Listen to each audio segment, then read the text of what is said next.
Thank you, Christoph. It's a great pleasure to be back here. Am I mic'd? Yeah, no, I am. This is a new area that I've been working on for a little while, to sort of give you some background to where it's coming from and where it'll be the attempt to see where I'm going. That will be something I'll push more tomorrow morning. It starts with questions of really cosmology. I think that's what's behind a lot of this. It's not just my science background, it's also the Jungian background. And as I began to look, once the Red Book came out in the Jungian community, the question of what was Jung doing there in that material and in subsequent material became clear to me that he was really trying to not only articulate a contemporary myth, but a whole cosmogony. That is, where did the world we live in come from, and what kind of a world is it? And synchronicity was just sort of one of his far outposts along the way. But what I think when you look at these models, especially when he starts to articulate the notion of a psychoid archetype, that is something that is at the interface of the psyche and matter on one end and the psyche and the spirit on the other end. That's the realm of the psychoid, let's say, where you don't have psychological representation in and of itself, but as you move in towards the psyche, you start to get representations, and they can tell you something about where you're looking and what might be going on in those realms. And it raises a question about created versus discovered, and this is where we start to head in the direction of art. That is, whether we're talking about now art, science, religion, any human endeavor, a cultural endeavor, is culture itself separate from the universe that we live in? And my answer is more and more no. And I'll give some examples of this as we go on. You know, in the late 19th century, mathematicians used to believe that there was a field of pure mathematics. That is, you could do things that had absolutely no relevance to the universe as we knew it. And that field still exists, and there are people who work in that. But more and more we find that those things that we had identified as purely mathematical, over the course of time, sometimes 75, 100 years, have application. They suddenly find that there's a kind of living reality.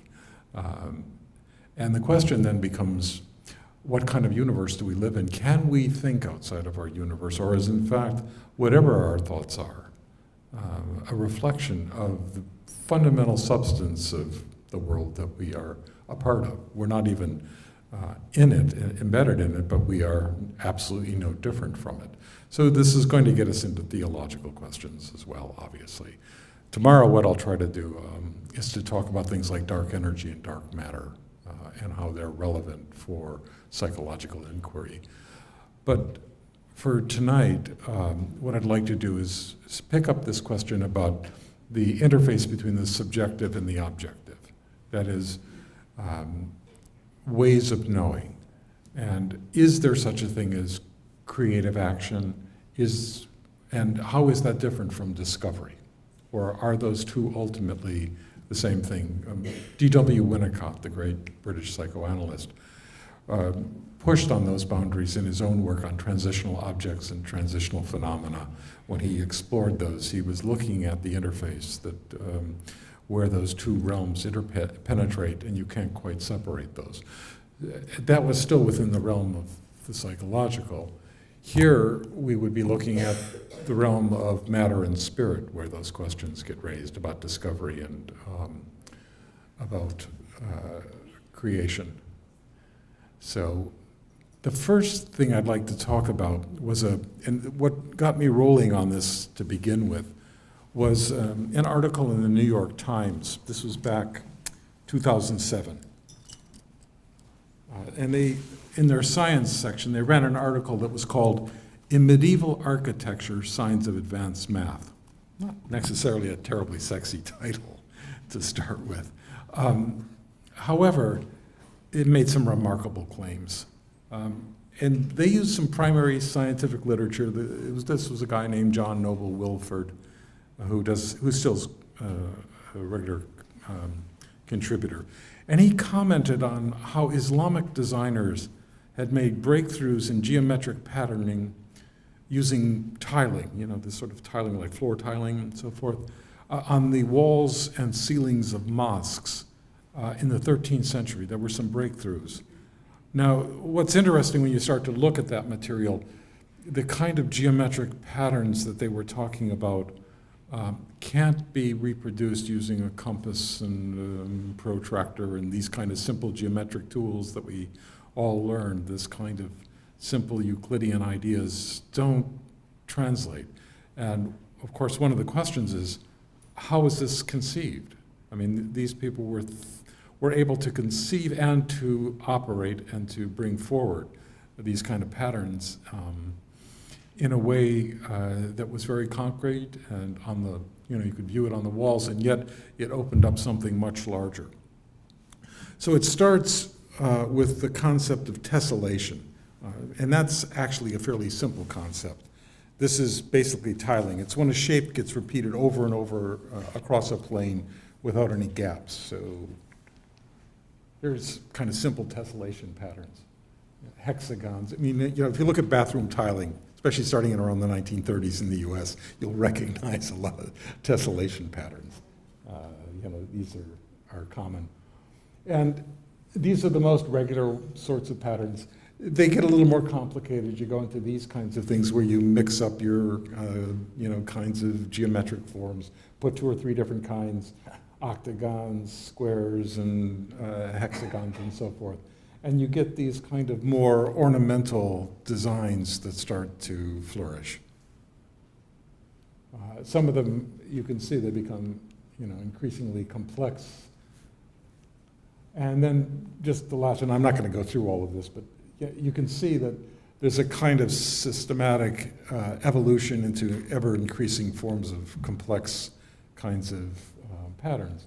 And of course, much of Western philosophy and cosmology was based on this kind of imagination. Plato, in the Timaeus, writes about the basic forms of the atoms of the universe, being squares and triangles and so forth. The kind of geometric imagination has been fundamental to Western thought, so much so that when Jung wrote Ion, you probably remember these kinds of patterns. This was one of his, he takes these Platonic solids. You have to look at this thing in 3 dimensions. Kind of, the center should pop out. It's an icosahedron. It's 2 pyramids, one on top of the other, forming that kind of structure. And they're piled in terms of levels of reality. And this is a kind of Platonic model of the self and of the world. We're not going to go through it in great detail. But just to give you a feeling of the kind of geometric imagination in the West and even into Jungian psychology, what got particularly interesting for me, and just in terms of that piece, is a little bit aside here, this is Jung's original diagram to Victor White. Father Victor White was a correspondent of Jung's, and when he was writing Ion, Jung actually first conceived of that geometric form on the back of a kind of manila envelope. It's a sort of scrunched up piece of paper which somebody managed to pull out and take a picture. And fortunately, Anne Lammers, when she did the Jung White correspondence, captured that and put it in and gave us this label. And why I got interested, first off, you can see the 3-dimensionality much more clearly now. You see if you look at that, these edges are to imagine to be coming out towards you in 3 dimensions. What's particularly strange about this form, as opposed to the previous one, you see how tremendously symmetric and regular that is, just, the mirror symmetry. It's a very simple geometric form. But when you go to the original, what's very peculiar, this is a line this is the kind of edge coming at you. You see that going for the 3, but then at the top, there's a rotation of that top figure by 90 degrees, so it points out it's a point coming at you instead of the line. Now, you may say, well, is that a big deal? Well, what it does is it breaks the symmetry of the object. And when you break symmetry, this is one of the fundamental laws of the universe, that if you want to build complexity, you must lower symmetry. So in a way, what we're looking at here is a model of complexity happening at this interface up into the divine. This is going towards the psychoid realm here, and you're getting this move into complexity. Now, the thing about breaking symmetry at an emotional level, at an affective level, if you're an artist or if you have artistic sensibility, is it's painful generally. You know, it feels somewhat wrenching. We see our brains have evolved over the course of millennia, eons, to appreciate harmony and associate beauty and aesthetics with harmonious design. So breaks in symmetry always feel a bit jarring to us. I mean, just think of modern music and what happened, you know, just the other night we heard the Firebird. And, you know, the way it caused riots in Paris when it first came, because it broke the kind of archetypal symmetric forms. And I do think that in going from back to this, Jung starts with that diagram to white, and this is what he publishes. He re-symmetrizes. It's a move back into symmetry, and I think it has a kind of healing quality at one level, but it's also a kind of decomplexifying the argument itself in a very fundamental and profound way. And there are a few other places where I found this in what Jung writes in his correspondence versus what he actually publishes. I think he was anxious about how his material would be received, but also the psychological impact of these. For those of you who have some kind of psychotherapy background or experience, think about the whole notion of mirroring in psychotherapy. That is a kind of reflective process where you're talking with someone and they affirm much of what you're saying and doing in terms of a kind of deep understanding. They mirror you, and that's a mirror symmetric kind of operation. And that often creates a kind of warm and inviting space, builds a container. And yet for it to be effective over time, you can't just stay only in the mirror transference. There's no movement ultimately. As much as that may help to establish relationship, it becomes a trap if it can't be broken. And usually those moments of break, those ruptures are felt as if there's a betrayal. It's a common feeling. This is usually where negative, in quote, negative transference reactions happen and things like that. But it's actually about the differentiation of the individuals and the complexification of the therapeutic process. And I think that's the level of what's going on in here. Now, Christoph mentioned empathy. And I think this is, you know, obviously the mirror transference is a highly empathic relationship. And so the question here is about the use of empathy, not solely within the psychotherapeutic practice, but in relationship to the world. And ultimately what I want to talk about tomorrow will be the issue that I'm beginning to take with the way in which we treat symbolism, because we've lost something about the full extent of it. Most of the time, the way we handle symbolism is within its cultural context, within its historical cultural roots, which is all well and good. I'm not at all critical of that. But a lot of that information also has an ecological dimension that has not been made clear. And once you start to put that in, you get to some very different kinds of conclusions. And I think it alters the way our symbolism can be understood. So I think there's something, again, when I put the ecological in there, I am starting to talk in the direction of the psychoid. Okay? So that's a kind of prelude to opening this up. So now let's go back to the shrine. Here's, by the 15th century, this is the Darb-e-Imam shrine in Isfahan in current-day Iran, what would have been Persia at the time. And this is the kind of geometric patterning you're getting all over the walls, all over the ceiling. There were two scientists, Peter Liu and Paul Steinhardt, and what they said that in quote, "This is nearly perfect quasi-crystalline Penrose patterns 5 centuries before discovery in the West." That's rather remarkable. So these are highly complex patterns.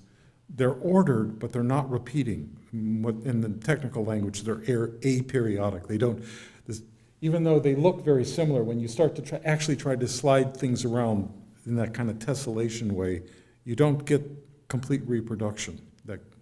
So, in fact, here are a couple more.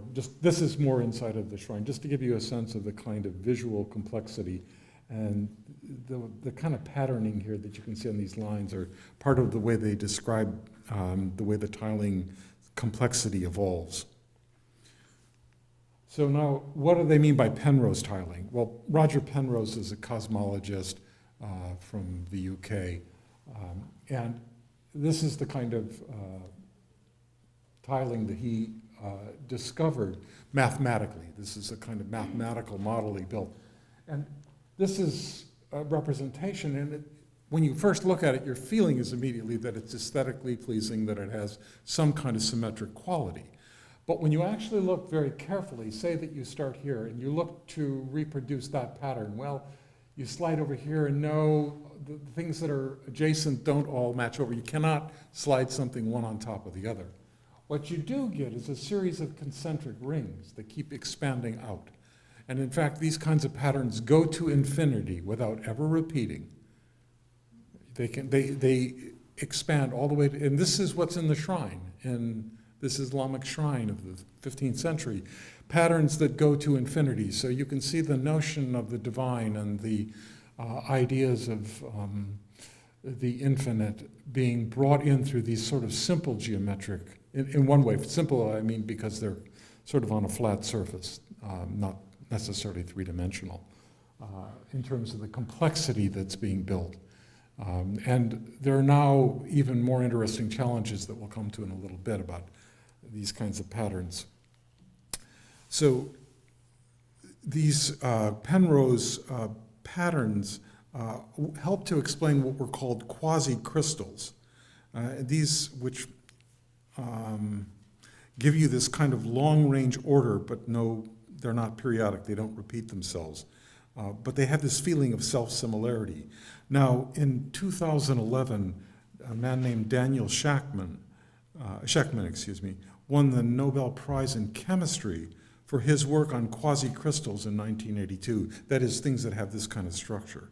And he was initially mocked for this work by none other than Linus Pauling. You know, most of you still probably remember Pauling's name. He was up at Stanford and one of the world's most famous crystallographers, organic chemist, the vitamin A man. And he, at a conference in '82, got up and said, Danny Schachman is talking nonsense. There are no quasi-crystals, just quasi-scientists. I mean, really an insult. And I think what we're looking at there is the fact that there's something numinous about these kinds of things. This level of the geometric imagination, and Pauling in many ways was a kind of a rationalist and an Enlightenment sort of era scientist in a way. Here's what quasi-crystals look like in terms of X-ray patterns. And at first they didn't have much application, but now they're being used in durable steel, non-stick insulation, cooking surfaces, and not surprisingly, these applications are growing all the time for these things that are symmetric at infinity. But for me, and I guess this is a perfect place to talk about this, in the German tradition, there were some German romantic scientists. In particular, one of my favorites was a man named Ernst Haeckel. Some of you may have heard me talk a little bit about Haeckel before because I've linked him to the Red Book. Haeckel was the German Darwin. He was born in the 1830s and lived to 1919, I think. And what Haeckel is famous for were these incredible microscopic drawings of often one cellular creatures. And he developed a whole theory of heredity and so forth. He was between Darwin and Lamarck. And in the last 15, 20 years, since we've sequenced the human genome, and we now realize that it's not only the DNA that's important when you look at heredity, but it's actually the packaging around the DNA, the kind of material that's there. You might think of the food and the kind of styrofoam box, and we just throw the box away and say it has no function. Well, we're now realizing the box around it is absolutely essential, because depending on how that's configured, it can turn the genes on or off, whether they express themselves, whether they remain dormant. And the work on that actually traces back to Haeckel. He's the first person to have asked the kind of questions linking evolutionary biology with developmental biology. That is, if you know Haeckel's name, you know it because of what was called the biogenetic law. Ontogeny recapitulates phylogeny. For those of you who had a little bit of biology, the idea that the individual in the course of their development undergoes the transformations of the entire species history. And looking simplistically, if you look at embryo and the kind of developments that embryos go through, at one point human embryos have gills and sort of tails and things like that, so they look very fish-like or amphibian, and they go through a variety of other forms as they unfold. In its gross form, Haeckel was wrong. We now know that. But no one has ever been comfortable completely throwing him out. And in fact, Stephen Jay Gould, the great American biologist, wrote a book on ontogeny and phylogeny, and makes some arguments to say that the real problem with Haeckel was that he had the fantasy that it was the adult forms that were reproducing. Actually, what you do is you look at the embryonic forms, and it becomes a much more cogent argument. In other words, if you look at embryological development of a human through the 9 months, the kind of forms it goes through in development do look closer to the phylogenetic embryology, the different forms of the embryos across time that way. So this is a kind of a deep archaeology. You think about depth psychology. That's the field that we're talking about. And it emerges out of the kind of these explorations of deep time. The 19th century was all about that. It starts, Charles Lyell looking at the history of the Earth, going back and doing this geology that you go from biblical terms of 5,000 years to suddenly millions and even billions of years in terms of depth of age of structures. And archaeology starts to discover things, Sleeman discovering Troy, looking down in the layers. So this kind of layering depth background underneath, this is what depth psychology emerged out of. And this is why the links about the phylogenetic history, the deep background history of the organism, begins to make sense in terms of a kind of structure of the mind. And this is what Freud and Jung used Haeckel. Both of them used him rather extensively. Fortunately, when Gould writes about them, he says, Jung was much closer to the truth than Freud. Local favorite. Anyway, the idea here is that Haeckel's notions were highly informative for all of German culture. And in the late 1890s, Haeckel's plates had become very famous. His artistic work, because he would use the microscope, and he was an extraordinarily gifted draftsman. And he would do these artistic renderings of what he saw in the microscope, and people became so enthralled that one of the major publishers had him put out a folio called Kunstformen der Natur, Art Forms in Nature. And this is 100 pages of folio. You can get it on Wikipedia, by the way. It's in the Wiki Commons, the whole thing you can take a look at. But if you go through that, these things were just the rage in German culture. The German equivalent of Art Nouveau, it was called the Jungian movement, was based on Haeckel's drawings. It was one of the main impetuses for this. And there's no way that Jung would not have been cogently aware of that. You couldn't be in German culture and not see that. And why do I say that? Well, And because if we look, here's the red book on page 125, and here is Haeckel's rendition of a C-squirt. You know, it's hard to say that there wasn't some, at least cryptomnesic, borrowing from that. And this is not the only example. I mean, I've got a whole lecture on just Haeckel's artistic influence on Jung. I'm not going to do that tonight, but basically there's a lot more you can see in that. And there's actually another story to this that Christoph has been researching about Pascal, but that's a somewhat different thing, and I won't go in that direction. I hope at some point to hear him give a good lecture on that. But I wanted you to see, just in terms of influencing Jung as an artist, and Jung doesn't refer to Haeckel, he doesn't say anything about this in the Red Book, and then if you go even a little bit further, because oftentimes when you pursue these kinds of forms, you think there's somebody's intuitions working here and what's going on in it. Well, it turns out, some of you who know history of psychoanalysis know a book called Freud, the Biologist of the Mind. That's by Frank Soloway.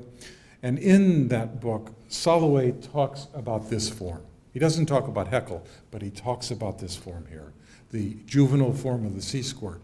And the reason why it's important is that there were some Russian biologists in the late 19th century who had made some very cogent arguments saying that this form was the transitional form between vertebrates, or invertebrates and vertebrates. This was one of the transitional forms between those two.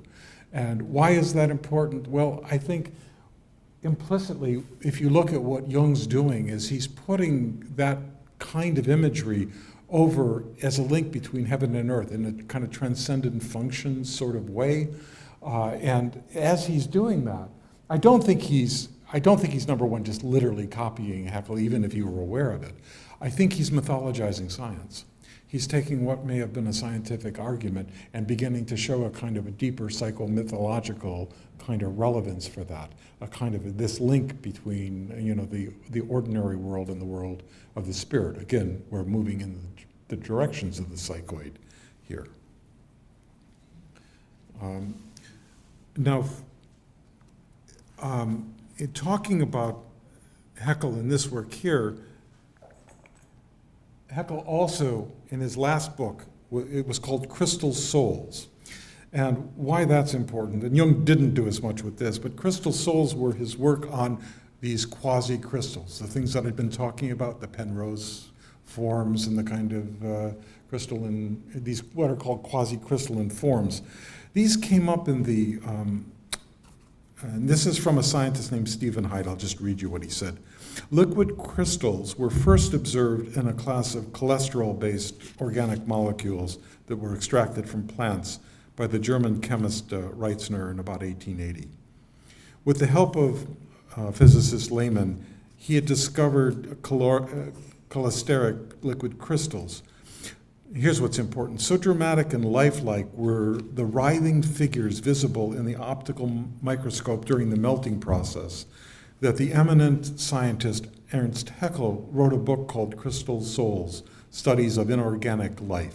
Inorganic life. You know, it's an interesting oxymoron there. Haeckel, like Newton before him, guided by his own mystical views, was convinced that these liquid crystals contained the essence of life itself, the vital force. So it's a vitalist argument that's coming in here, and the idea is that this is not vitalism of living organisms in the way we think about it, but a vitalism that's inherent in nature itself. So this is a prelude, I'm suggesting, to Jung's beginning to move into the notions of the psychoid. He's borrowing from Haeckel. Haeckel is in this tradition of vitalism that Bergson and some other people are going to pick up. And so here is the front piece from Haeckel's book, and part of his fascination between the biological and the inorganic are being made here.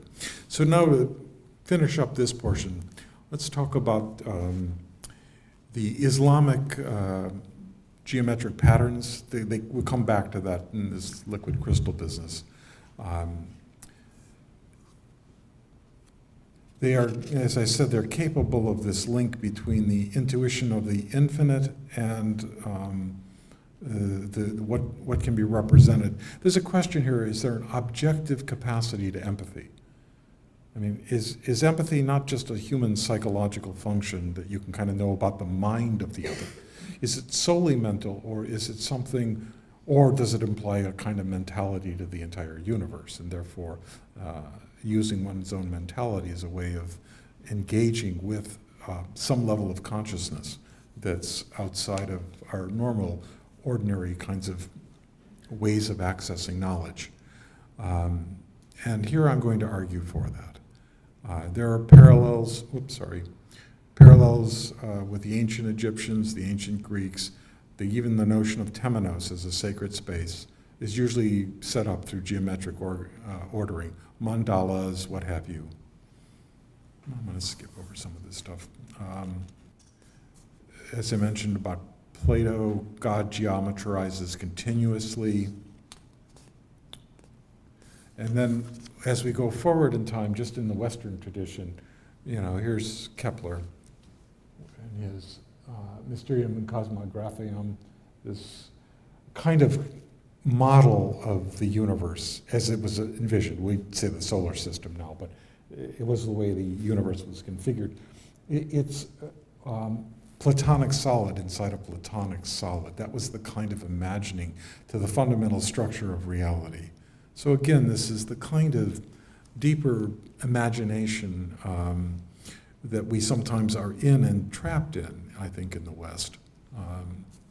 Whether it's the music of the spheres, Kepler's solids, and of course, Wolfgang Pauli and Jung, when they were doing the interpretation of nature and psyche, where Jung's Synchronicity essay first appeared, Pauli's parallel essay in that volume was the influence of archetypal ideas on the scientific theories of Kepler.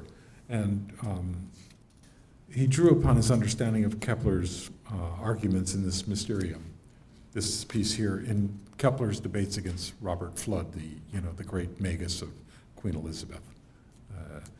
This same set of arguments was recurring at that time. And they keep showing up. So to finish this portion of the talk, what were some contemporary movements picking up on this? Well, the most famous is that from M.C. Escher. I'm sure you recognize his work. Became part of became iconographic in American pop culture in the late 60s, early 70s. And he doesn't use these regular polygons. He gets outside of them and begins to craft these kind of naturalistic shapes. And these are some of the more rigid ones. What I particularly like was one of his later ones that's called Liberation. And if you think in terms of the psychoid, it's a wonderful example of going from the sort of the deepest inorganic, highly ordered and organized forms. And as symmetry breaks and new forms begin to emerge, you see a kind of an animation that ultimately ends up into a kind of complexity going into the spirit.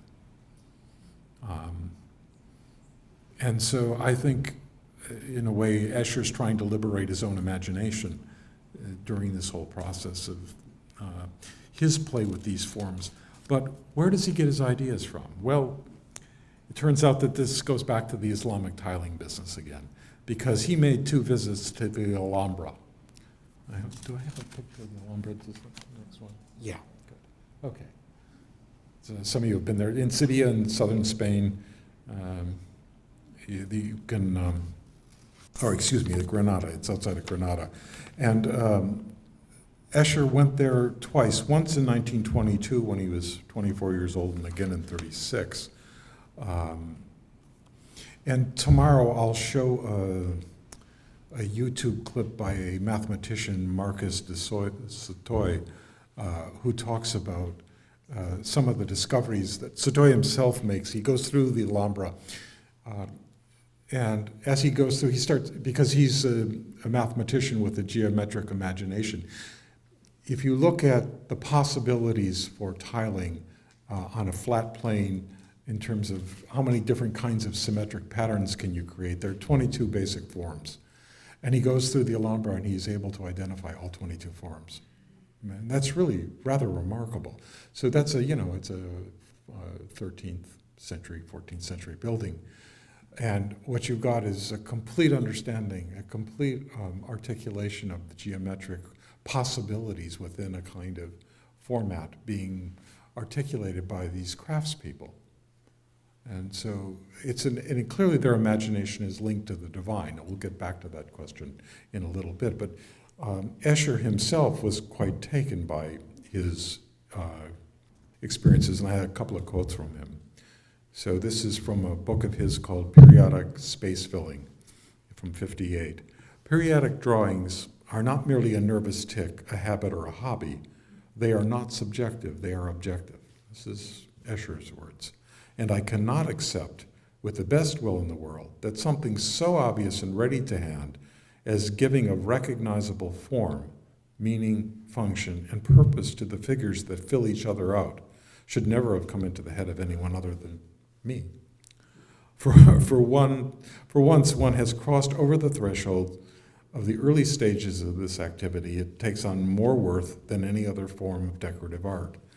Long before I discovered a relationship with regular space divisions through the Moorish artists of the Alhambra, I had already recognized it in myself. Later, the designing of new motifs gradually came with rather less struggle than in the earlier days. In other words, as his imagination was cultivated and unfolded and developed, he had a greater facility with this kind of these interlacing forms, the way in which things were interconnecting one with the other. It's a psychological statement he's making. And just a couple of other quotes from him. He who wonders discovers that this in itself is a wonder. So this kind of recognition of the power of wonder as a kind of an affect that opens kind of the doors to the imagination. There's much more that ought to be written on wonder, I think. We haven't touched quite the full range of what that does to us. And another one, only those who attempt the absurd will achieve the impossible. I think it's in my basement. Let me go upstairs and check. Often a truth when you're looking for something. So he seems to recognize the power of his own artistic intuition to decipher these independent aspects of reality. But there's always this anxiety about influence. Where did I get this from? How did I get it? Let's skip over some of that. According to one of the great origamyists of the 20th century, a man named David Lister, in June 1937, Escher showed his drawings of tessellations, these kind of sliding images, to his half-brother, Birger Escher, who was a professor of geology at the University of Leiden. Beer recognized that the drawings resembled crystal patterns, which resembled three-dimensional tessellations, these glide patterns. He later wrote to Escher with some references to scientific articles on the subject, and Escher followed up the references and discovered this whole mathematical world of tessellation. And among the articles that are quoted are two. One called Regular Divisions of the Plane and Point System by a man named F. Haag in 1923, and Zeitschrift für Kristallographie, edited by a Hungarian George Polya in 1924, who was a professor in Zurich. And I'll come back to that in a second. Some of the patterns shown by Polya were copies of well-known Islamic ones. Escher's sketches from the time show his considerable interest in the patterns shown by Haag and Polya, and how he was striving to further develop them. It was Escher's introduction to the geometry of tessellations and was the beginning of his creative interest in them. Now, that's long and a little dry, but the reason I pulled that passage is because it turns out these crystallographers were basically at the ETH, the MIT of Switzerland, which is exactly where Pauli and Jung were at the same time. In other words, these were colleagues doing this kind of research in the same cultural milieu as the formulations of depth psychology and the interface of psychology and physics. that whole psychoid realm that they were interested in, and they were highly influenced. Because of time, I don't want to go on too long about this. I won't go into all the details, but I can take you through Jung's writings on carbon, let's say. Yeah, right. Jung often likes to talk about the tetravalent structure of carbon, and he relates it to the self. I can give you about 4 or 5 major passages where he relates the mother archetype and then the self and so forth to carbon to the atomic structures of carbon. And he makes a big deal about the difference between graphite, which is black, and diamond, which he calls liquid, pure light, and all of this stuff. And I won't go into all of the meaning of this for him, but the idea that he pulled out of it was the, the archetype's form might be compared to the axial system of a crystal, which, as it were, performs the crystalline structure in the mother liquid, has no material. This is the way in which the archetype gives shape and form to things, but doesn't have a particular substance in itself. And I want to just get to the one about the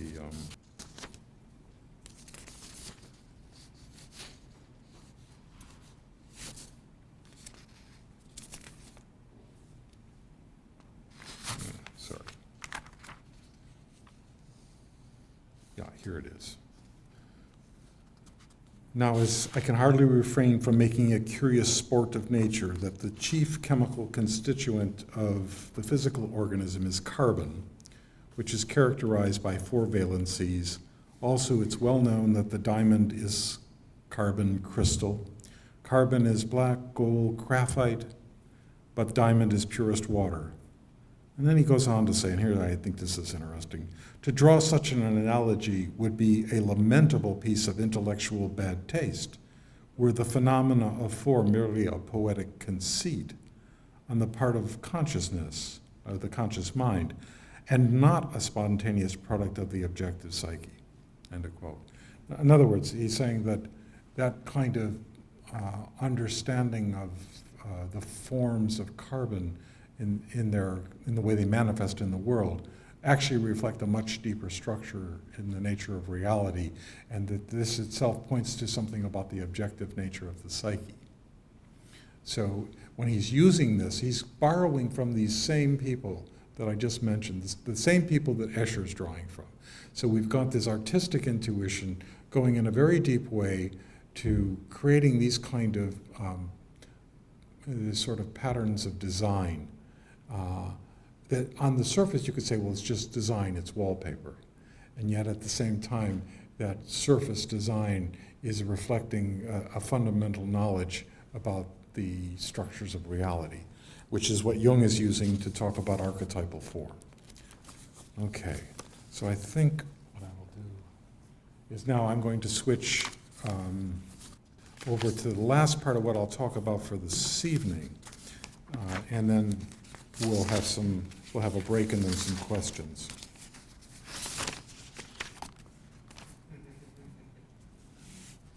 So, what are we looking at here? Jackson Pollock. And there's a man named Richard Taylor who's been doing a lot of research on Pollock. What Taylor's gotten interested in are about fractals. And he's looked at the way in which not only Pollock's final paintings, but how did he get to these paintings? What was going on in his work? And the whole drip painting. Among other things, for me, this raises a question about artistic intuition of nature that goes beyond just being grounded in a particular religious tradition. I think it has something to do with having a less mediated experience in and of nature. So what they've been doing in looking at his work is they start with the idea of a fractal. And I won't go through a long discussion about fractals, except to say, if you think of an absolutely straight line, its fractal dimension is 1. And if you think of a completely full plane, its dimension is 2. Now, if you were to have a plane that had just partially filled in, it's somewhere in between 1 and 2. Or the more common one that people think about, well, what about a coastline? What's the geometric dimension of a coastline? You know, when you get up close and personal and look at coastlines, they're incredibly jagged. And while you can draw a line, the closer you look at it, the line seems to go to infinity. So you're somewhere in between a simple line and a more two-dimensional structure. That's the fundamental logic behind this. So what Taylor did is said, let's look at what Pollock's doing. Let's look at the paper. And we start out here early on. This is back in the, I think it's 42. Yeah, around 40, no, excuse me, it's 45. So here's a kind of drip painting that Pollock, when he first started to experiment in 45, yeah, there it is. He was producing things that look like this. It fills the space about the same way those clouds fill the space. And lots of things in nature do that. As he kept going, he got to a place in 1950 where he reached a kind of maximum density. Here it is here. He filled, if you want to use that language, the fractal density was about 1.89. He didn't turn it all black. That would have been 2. And it was remarkably close to certain kind of forests, for example. But what he goes on to do is to say, you know, if we plot just the way Pollock's paintings are evolving, that one that was overly dense that begins to look messy to the eye was too high. And you can see the experimentation that he's sort of playing around with it here, and then he tries to go as far as he can push it, and he realizes that's not optimal, that he backs off and he comes down here. Now that's interesting because what Pollock is doing is several different things. One is he's playing around with where is the human aesthetic response optimized. He's looking for something that creates a kind of the most vibrant kind of response from a viewer. And of course, fractals weren't even invented yet, so this is not something that he mechanically set out to reproduce. Quite the opposite. He's doing something about his own experience in nature and trying to capture the aesthetic onto paper of this being in nature and the way in which his eye is able to capture these, and he's looking to a way to optimize that. And you can see as he goes on, it's somewhere about 1.6, 1.7, which turns out to be an extremely useful and valuable layer for the visual, for our visualization, that animals like humans living in the wild, this is an optimal way in which we look for things in the world. So there's a kind of evolutionary value to this at one level. And at the same time, the evolutionary piece is mirrored and matched by an internal feeling of aesthetic pleasure. And what I don't want to do is get into a reductive causal argument that says, oh, it's just about the biology driving the sense of aesthetics. That's the classic way we do that. And I think it's a misreading of biology. There's absolutely no more evidence that that biological functioning is primary and that the aesthetic functioning is secondary. Then you can switch the whole thing around and say that the aesthetics drives the biology. And there's something about surviving that having an aesthetic sense helps you in the world. So I think that's an open question. And why is this important? Again, what I think we're looking at is how do you access this interface between our imaginations and external reality on one hand, and internal reality at its deepest levels. That's again where the psychoid lives, is just at those places. And having this kind of intuitive sensibility gives us a sense of where that match is. So they went on, and this is an experiment they did, is they brought people into a room with Pollock paintings and said, you got a minute, we want you to memorize the pattern as best you can. So what they did is they hooked up devices to the they tracked eye movement of the subjects. And the red lines are where the eye lands on the painting. If you're trying to memorize the painting, these are the kind of patterns that come out.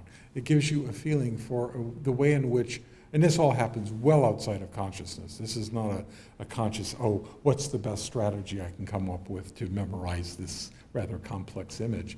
In fact, it's the spontaneous production of the way in which your eye and visual cortex try to make the most meaningful sense out of what you're observing and take it in and have a sense of mapping it, of internalizing it into the core of your being.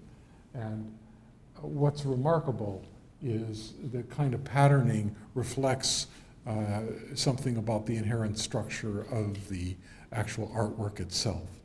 And so that, and tomorrow I can show a longer clip of Pollock actually painting, because Taylor goes beyond just looking at the final products of Pollock's work. You know, if you take the last one over there, you've got multiple layers of color, to be honest, that are sitting, and Pollock laid down the kind of layers of drip colors, one over the other. And in those patterns, he created this multi-layer fractal quality that optimizes the sense of being in nature. He did these, by the way, out on Long Island. And so he was living at that point very much.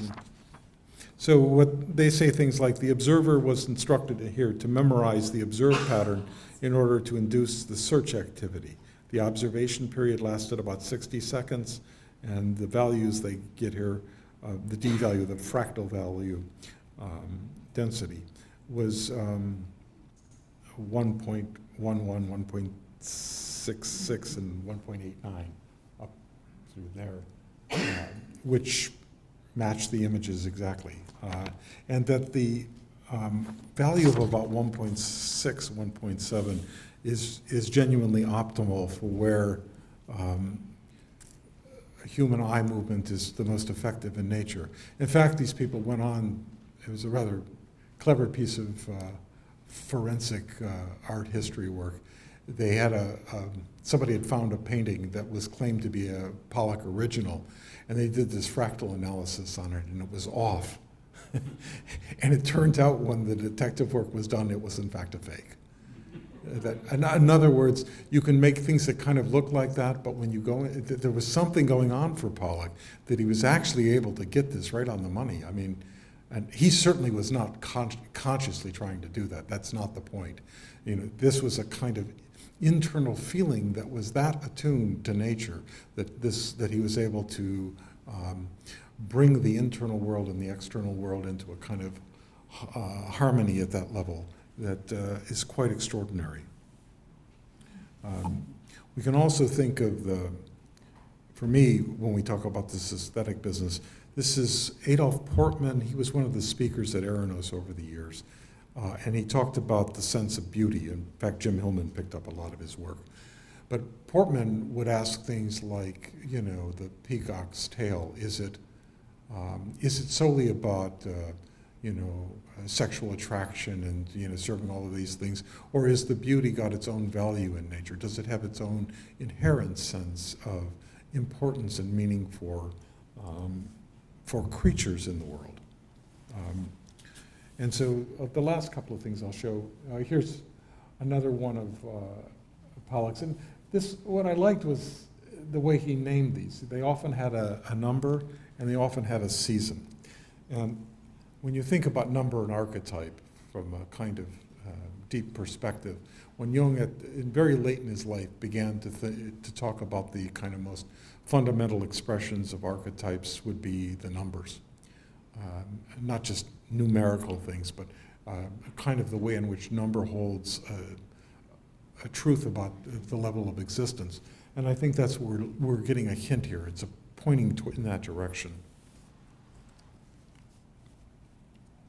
So in addition to these, there are some other things that show this kind of patterning.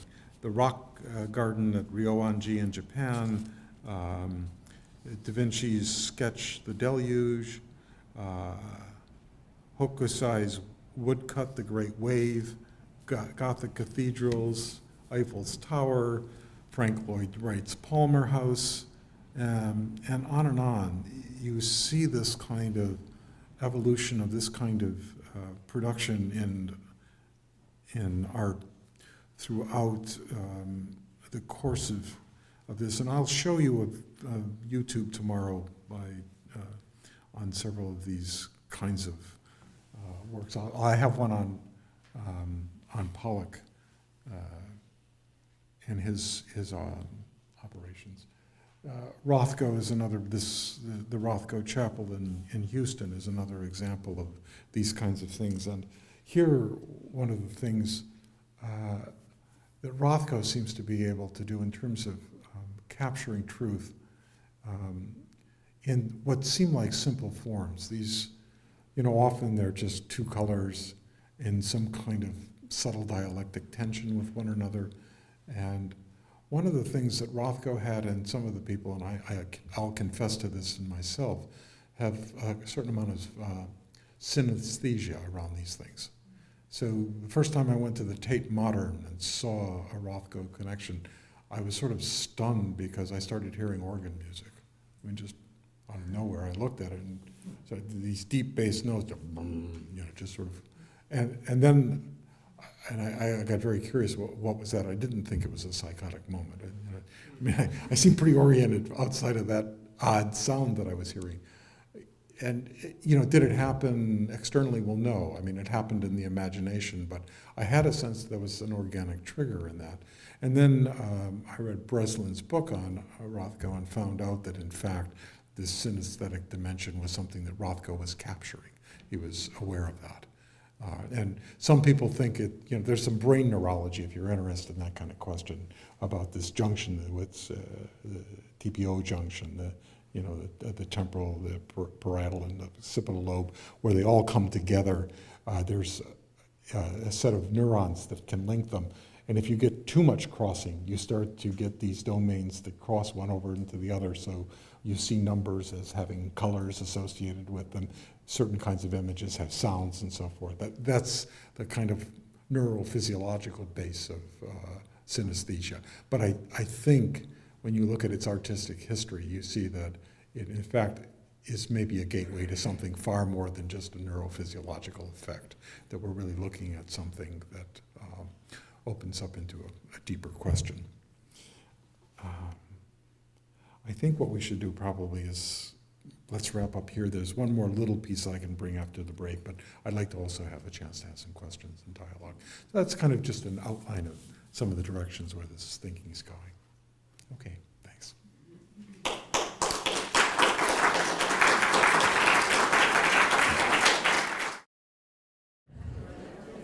A couple of more quick slides and then let's have questions. This is just a prelude for some of the stuff I'll talk about tomorrow.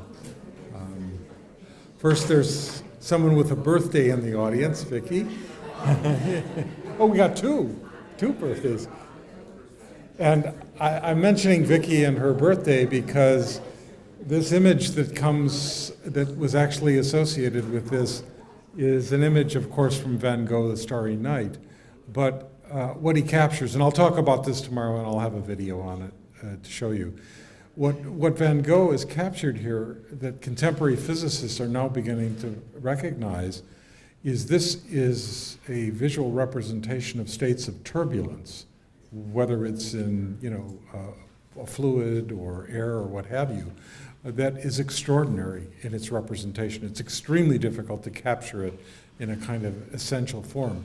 And when you read about Van Gogh's productions of these kind of images with turbulence in them, the thing that's most striking is that it occurred only in certain kind of psychotic states that he was in, like when he cut off his ear and so forth. It was when he was in this enormous psychic turmoil, he was able to represent something about the very essence of turmoil in a sense of turbulence on the page. Nobody knows what to do with that, but it comes back to the sense of artistic intuition and suffering that intuition. It's not just simply, oh, isn't that a wonderfully creative feeling to have? It can be absolutely wrenching and overwhelming. The second thing I'll mention with regard to tomorrow is yes, you did. That's why I'm mentioning it. Yeah. The first time I knew about this, when the article first came out, Vicky sent me a link. Social media, it's wonderful. So thanks to her. And I'll go into more of this tomorrow. I said that there was this whole question about symbolism in nature, and just to show you, some of you know this kind of story that about 70 years ago, the gray wolves were hunted to extinction locally in Yellowstone. This was because the ranchers and so forth didn't want especially the sheep being slaughtered. And there was a long-term deterioration of the whole ecosystem in Yellowstone. And finally, some ecologists in the early part of this century decided they would do an experiment with the reintroduction of the gray wolf back into Yellowstone. And what happened, by reintroducing the alpha predator, there was an entire transformation of the ecosystem, because what was happening, things like the elk were coming down lower and lower in elevations because there were no predators, and they were eating the aspen saplings. They like to munch on them. And that was stopping the kind of retention of the water table. And so there weren't the same kind of wetlands where the beavers could dam them up and the birds would be there. Anyway, I won't go through the story now, but by the reintroduction of an alpha predator in here, you get a transformation back into an ecological recovery. That's more complex than that, obviously. I'm telling you the really short story here.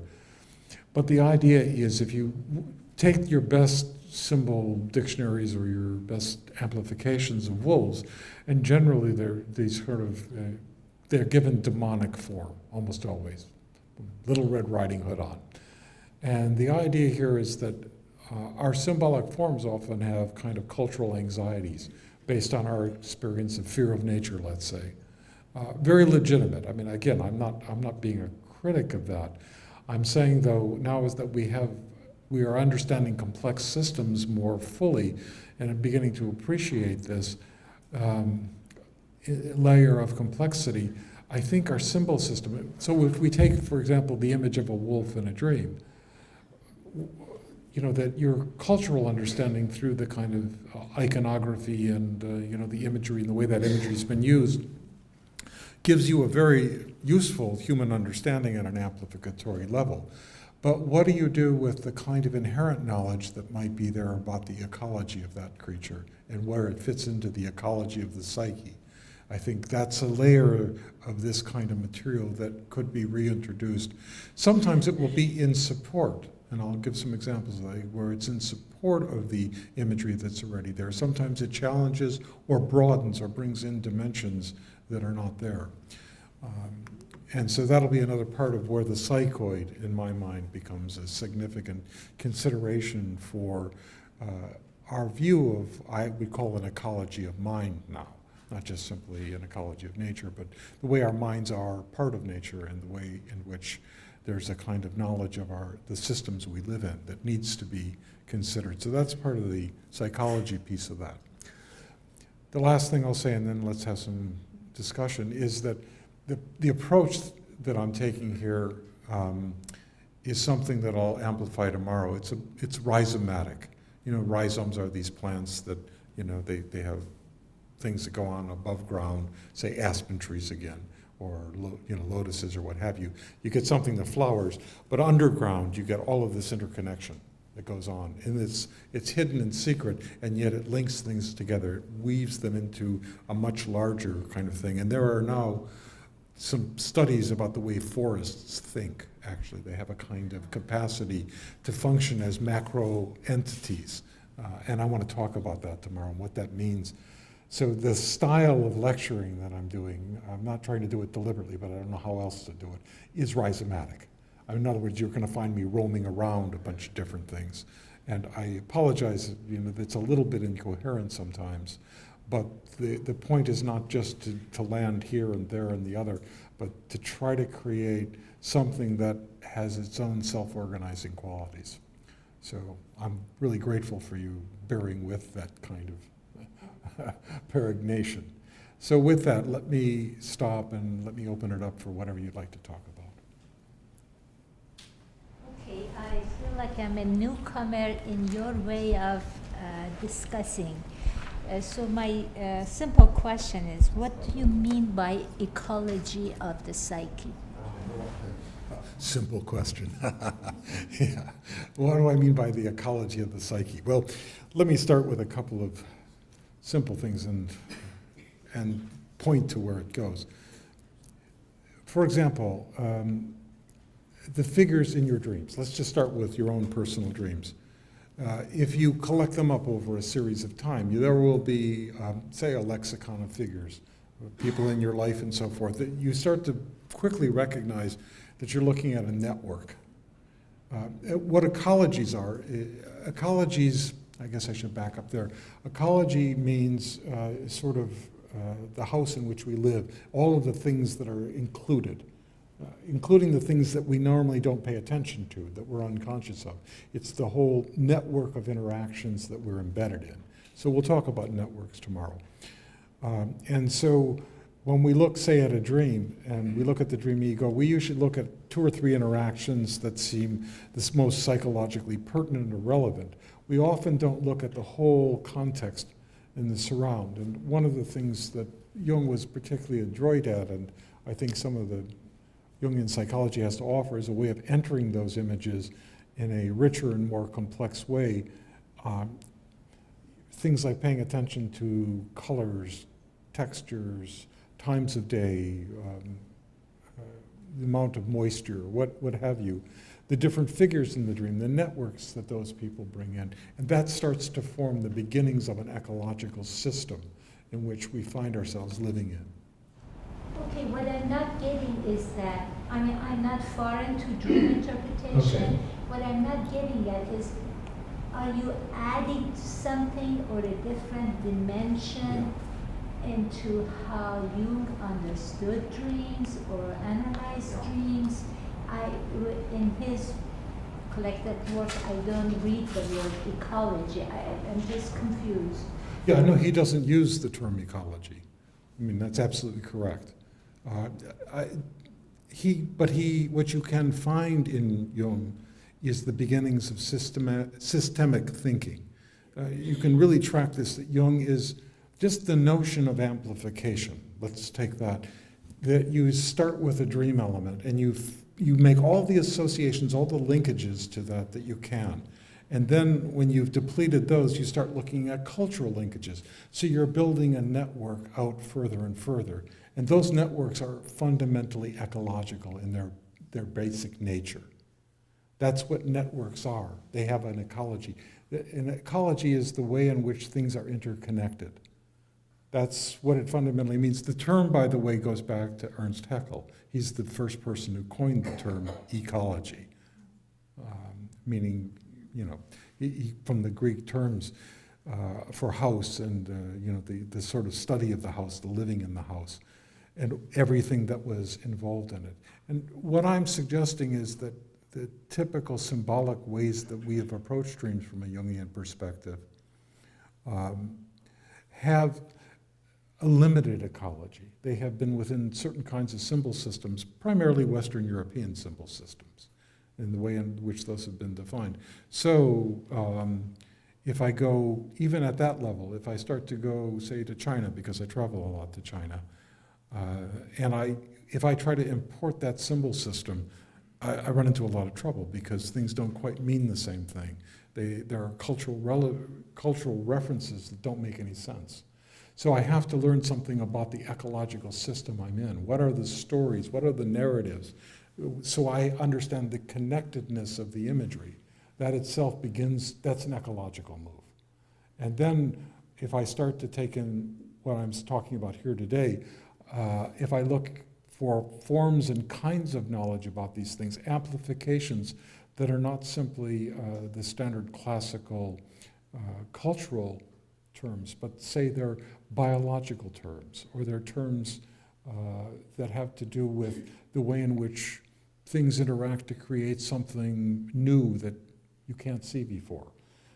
I talk a lot about complexity and emergence. So, for example, I can give you some pictures of the behavior of collective behavior of, say, insects that create, and we just talked, Jackie and I just talked about this, fire ants, you know, the way in which they get on someone and then they all bite at once, the kind of coordination that creates a much larger effect than might happen if you just had to deal with a single entity. Slime molds that, you know, sort of organize into a multi-cellular creature, and it has a life cycle that goes well beyond anything that we see in the individual. And I've got example after example where you see creatures that come together and form something. The one I have, my favorite is this one with beetle larvae from the Mojave Desert, because they form this bee-like creature. And it turns out male bees try to mate with this thing. And when that happens, the beetle larvae, a number of them attach to the hairs of the body of the bee, and they're carried by the bee then, off parasitically. They're carried to an actual mating event, and then they transfer from the male bee to the female bee. Once they're on the female bee, she flies back to the hive. They unload and eat the pollen that's being collected. And they actually have to do that to complete their life cycle. So there's a kind of ecology there in terms of their life cycle, these little, very tiny little juvenile beetle larvae. And that's something that's been outside of the kind of imagining for the symbolism that we normally think about. So that's the kind of moves that I'm talking about. Yeah. I just want to mention that throughout many of these wonderful slides is an appreciation, an aesthetic appreciation of the psychoid. And yet, you know, it's such a difficult term, you know. So if you go back, though, like to the slide before this, to the Starry Night, you know, 'cause when I look at the night side, I don't see that. And it makes me wonder, you know, is this in the eye of the beholder, you know, of somebody with epilepsy, et cetera, or not? And then, but that question kind of dissolves because it's almost like a validity of the unconscious because I can feel it. I mean, I can't see that, Right. but I can, on some unconscious level, you know, appreciate it in an aesthetic way to know the truth of that. And that just, you know, echoes throughout almost all of these slides. It's quite remarkable. Yeah. It is something that I don't think we've yet understood very well what's going on for the artist that they can tack in, you know, attach into this at this level. For me, the question of what's the psychoid is in here. And again, it's, you know, I'll just say a little bit about what Jung had to say.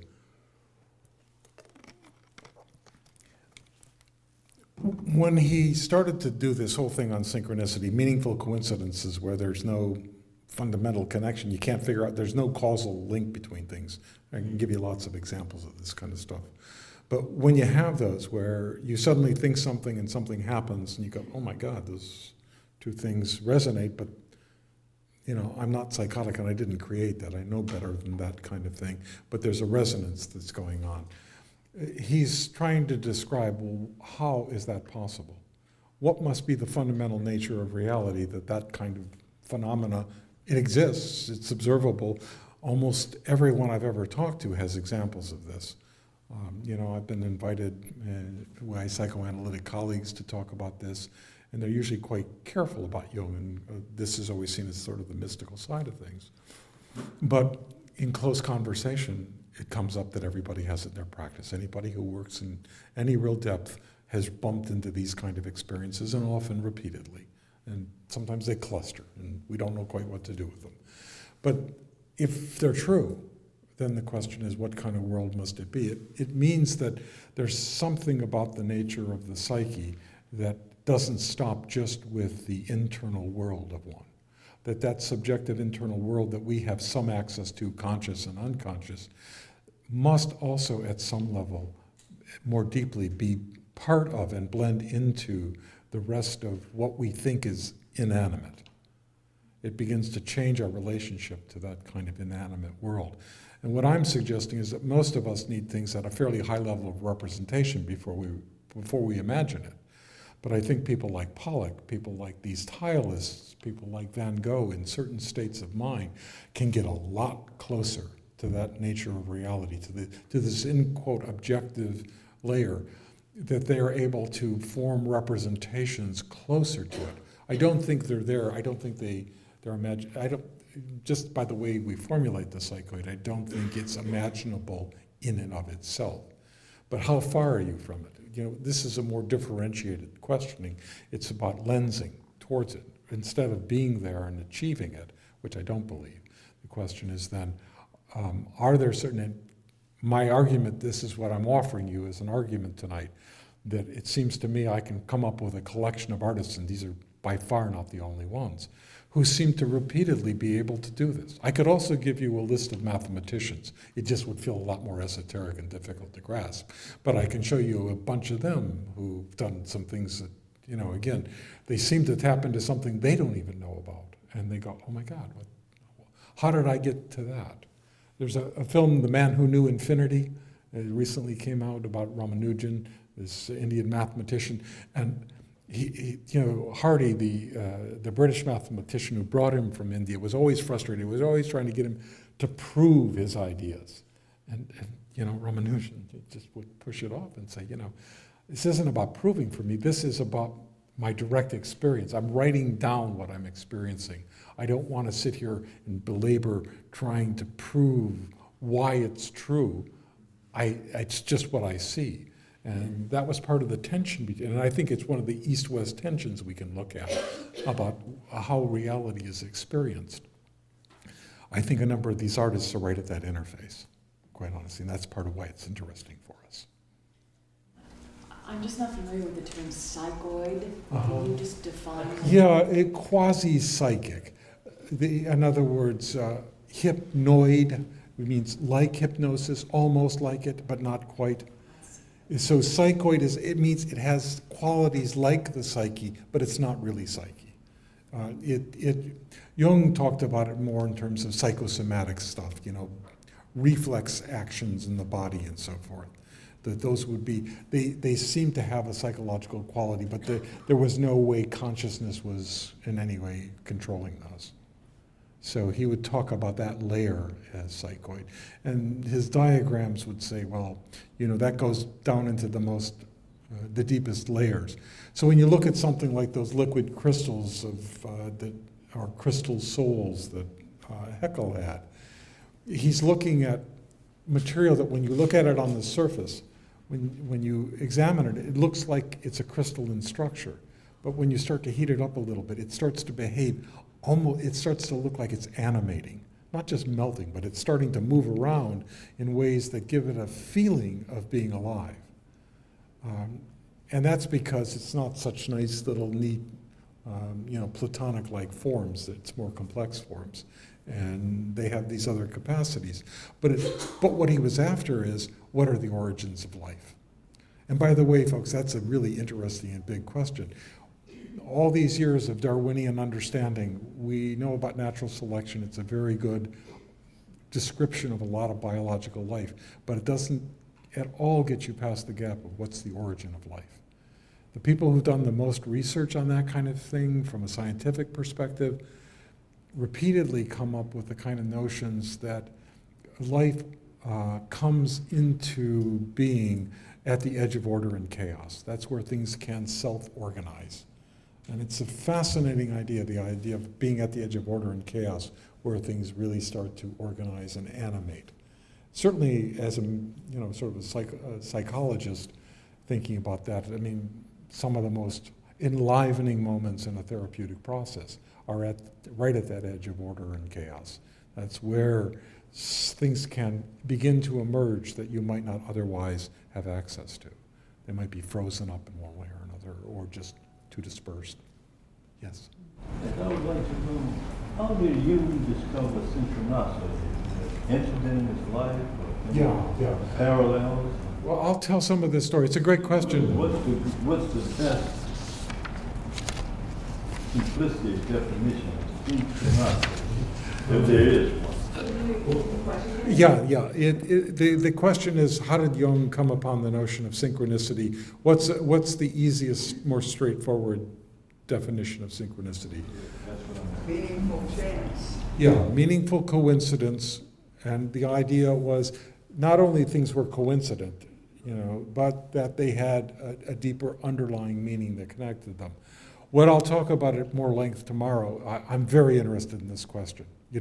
How did that come into his, and my argument will be, at the start of the Red Book, Jung has a number of very disturbing experiences that he doesn't know what to do with. And he's very intelligent about this. He recognizes from his psychiatric practice what he would have diagnosed in his own patients had they had the experiences he was having, which disturbed him. And he said, on one hand, am I a madman? And then after the First World War broke out, he realized the prophetic dimensions of what he had experienced. And now he's got this terrible dilemma. Am I crazy or am I a prophet? I don't like either one of those. Those don't please me. That doesn't, and what happens, at least in my narrative of this story, is in 1928, as he's wrestling still, from 1913 to 1928, he's struggling with what this is. In 28, he's doing some mandala drawings, and in the mail, he gets this manuscript from his friend Richard Wilhelm from Tsingtao in China saying, I've been working on this ancient Taoist manuscript, and I'd like you to write a German foreword. Jung opens it up, and my God, there's a mandala that looks just like his own, and he's like, Yeah, and so he's really stunned by that. Several months later, in a private seminar, there are a number of very odd, strange coincidences that start to happen to the group in the seminar, and they say, Dr. Jung, what's going on? And Jung says, well, we in the West are rather addicted to causality, but in the East, they have this idea of things being coincident. And he uses the term synchronous for the very first time. It's in November of 1928. And it seems to me it's no accident that he begins to think in terms of synchronicity and realizes this is his exit from the dilemma of prophecy and madmen. It's neither. What it is there is an objective level of reality that one can tap into, that we can mistake and try to claim as personal knowledge, prophecy, or we go crazy with that information and we become psychotic.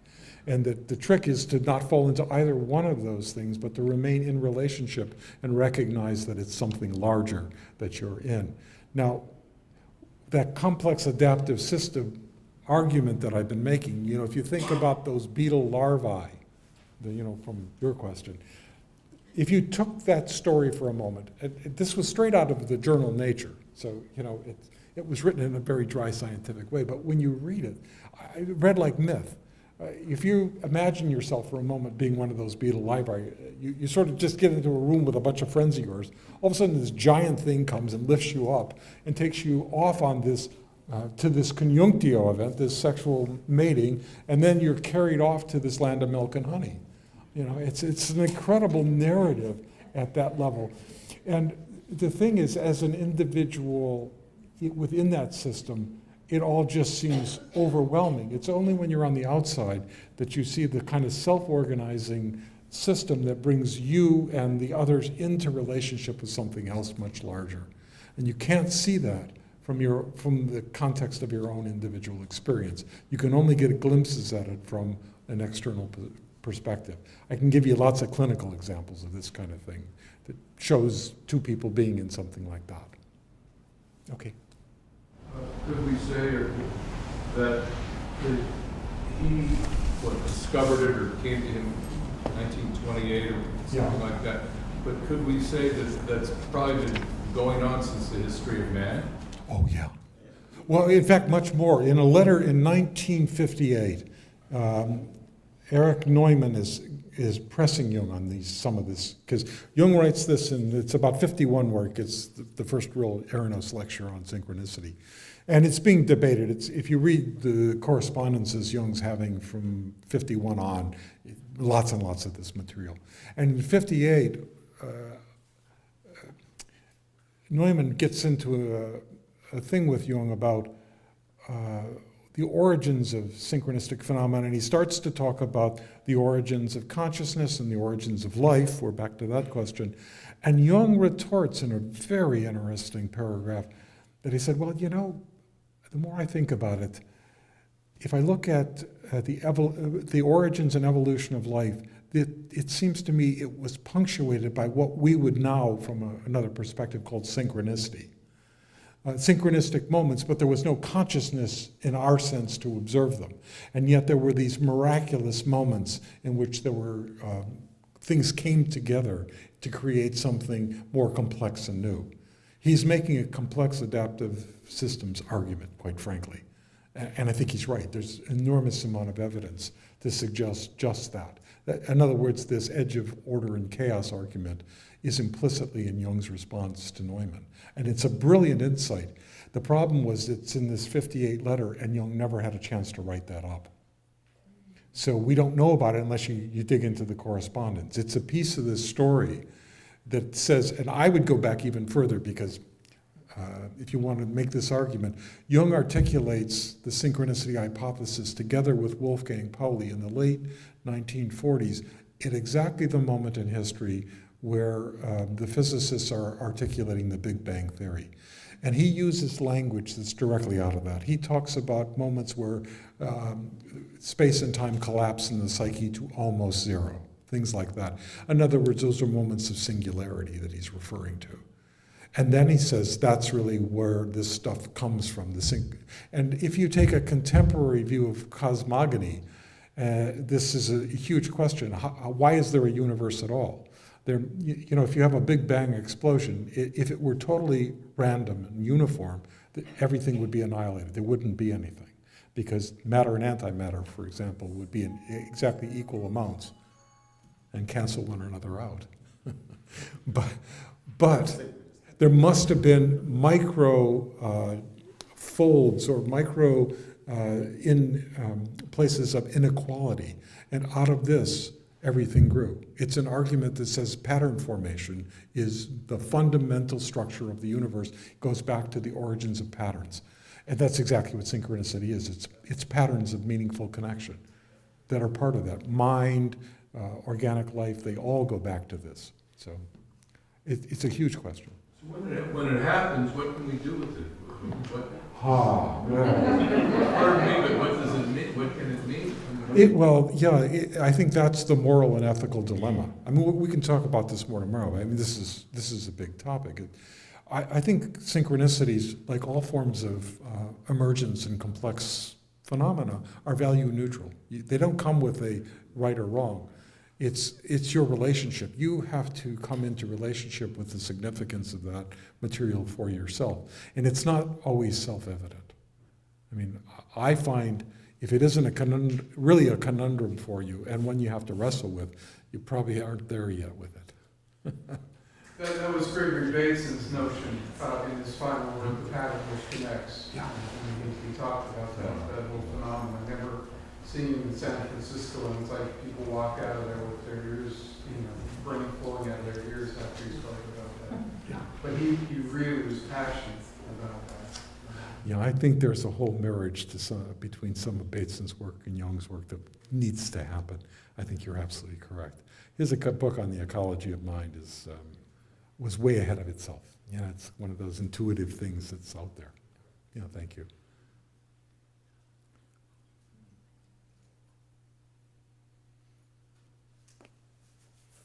Okay.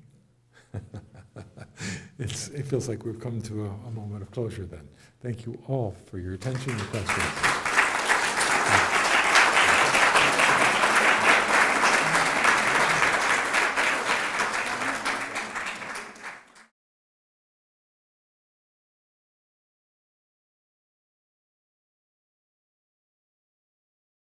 Welcome to everyone people who were here last night than those of you who were able to join us today. Because not everyone was here last night, I'll just go over a few things in hopefully a slightly different way to introduce some of the basic topics, and then there's a couple of art clips that I want to show you, or things about the artistic intuition that we talked about last night. One's a TED talk, and another one's an interview. They're about 2 or 3 minutes each. But I thought I would start a little bit with the notions of the psychoid, because that comes up, and it's a really hard concept to grasp, honestly. Jung didn't write about it until really quite late in life. It was 1946 before he first really penned the idea of the psychoid on the nature of the psyche. That's where he articulated this. You know, the kind of trajectory was that by the time he was doing the mythological work that ultimately became Symbols of Transformation, he was beginning to recognize larger cultural patterns, but he started to talk about primordial images, borrowing from the anthropological literature and so forth. But it isn't until around 1917 that he first articulates the concept of a collective unconscious, and then it's about 1919 before he actually talks about archetypes.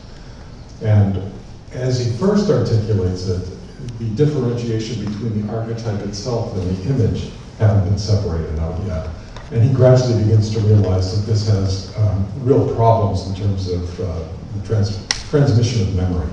You know, if images are transmitted, then you've got a Lamarckian kind of situation where you're inheriting images. And already by the early 1920s, this was recognized as most likely not the case. And in fact, there's very good evidence against that at this point. So he began to go back to his philosophy and to Kant, and he differentiated the archetype in itself as an empty form from archetypal images, and said these empty forms hold the potential for all of the basic consciousness, and that these archetype in itself, he often used crystal lattice as the metaphor. You know, I talked about that last night, about all those crystallographic stories and images and the geometric imagery. So that was informing his fantasy about archetypes. And then as his work with Pauli progressed, you know, he meets Pauli in 32, does a bit of, well, first he sends Pauli to Ernest Rosenbaum, and then he ends up in correspondence with Pauli. And over the next, from about 33 on to Pauli's death, they remain in close correspondence, and they really begin to articulate the interface between psychology and physics. And this pushes Jung to his final description of the archetype in 1946. He calls it the psychoid archetype. And what he's saying basically is that archetypal phenomena that we observe in, you know, sort of mythology and in, say, at the sort of deeper layers in dreams and so forth, itself rests upon a structuring principle, this psychoid archetype, that cannot be reduced simply to psychology, that it must go into the very nature of reality and into matter. That's the lower end of the psychoid. So you can't represent it in the mind because these things are not at that kind of consciousness. So that's going down in one direction. Then going up in the other direction, he says that there are realms of the spirit, what we may call the super consciousness, that also transcend any kind of strict imagistic description. And that's the other end of the archetype, the psychoid archetype. The metaphor he uses is the light spectrum. He talks about the infrared and the ultraviolet, the UV and the IR ends. A metaphor, by the way, which goes back to German Romantic science. At the turn of the 18th into the 19th century, there was some evidence about infrared, that there was a kind of heat associated with certain kinds of light frequency. And there were some German romantics who, using a theory of opposites, suggested, well, if there's wavelengths that are down here, maybe there are other wavelengths up there of higher frequency that are ultraviolet, and ultimately this was captured on some of the very first attempts towards what we would now call photography. There were certain kind of silver solutions that could be oxidized through light that basically need ultraviolet light. And so this was the first indication. And that metaphor then becomes a kind of foundational metaphor in Jung's understanding of the archetypal process. So this is the kind of deeper background. Where did the idea of the term psychoid come from? It was first coined around 1900, maybe 1901, 1902. Hans Dreich was a biologist interested in order and form. He was one of the people in the vitalist movement. You know, throughout the 19th century, one of the big questions was, what's the origins of life, and does life occur spontaneously? Does it come out of inorganic matter? Or is there something unique about life that is completely other than just material reality? And of course, that later version is the vitalist perspective. Henri Bergson was one of the main sort of architects of this kind of vision.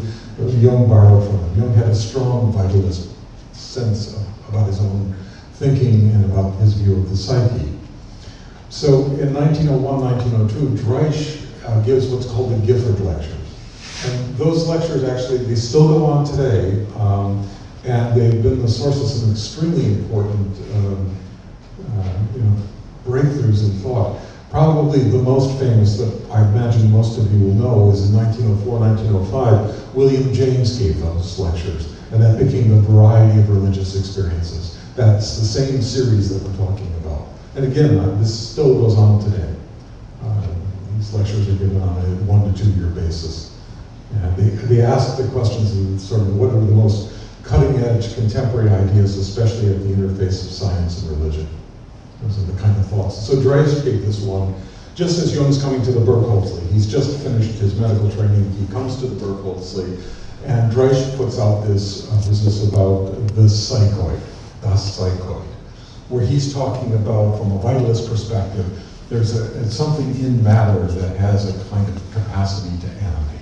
Remember we talked about Ernst Haeckel and the idea of these liquid crystals and the way that when they start to melt, they take on the kind of movement that gives the feeling of a kind of animation and a life taking off.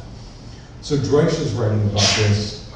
Jung dismisses it in 1946. He said, well, yes, Dreich came up with the idea, but it was rather philosophical and didn't have much practical application. But then the next person who picked it up after Dreich was not so easy to dismiss for Jung, and that was Eugen Bleuler.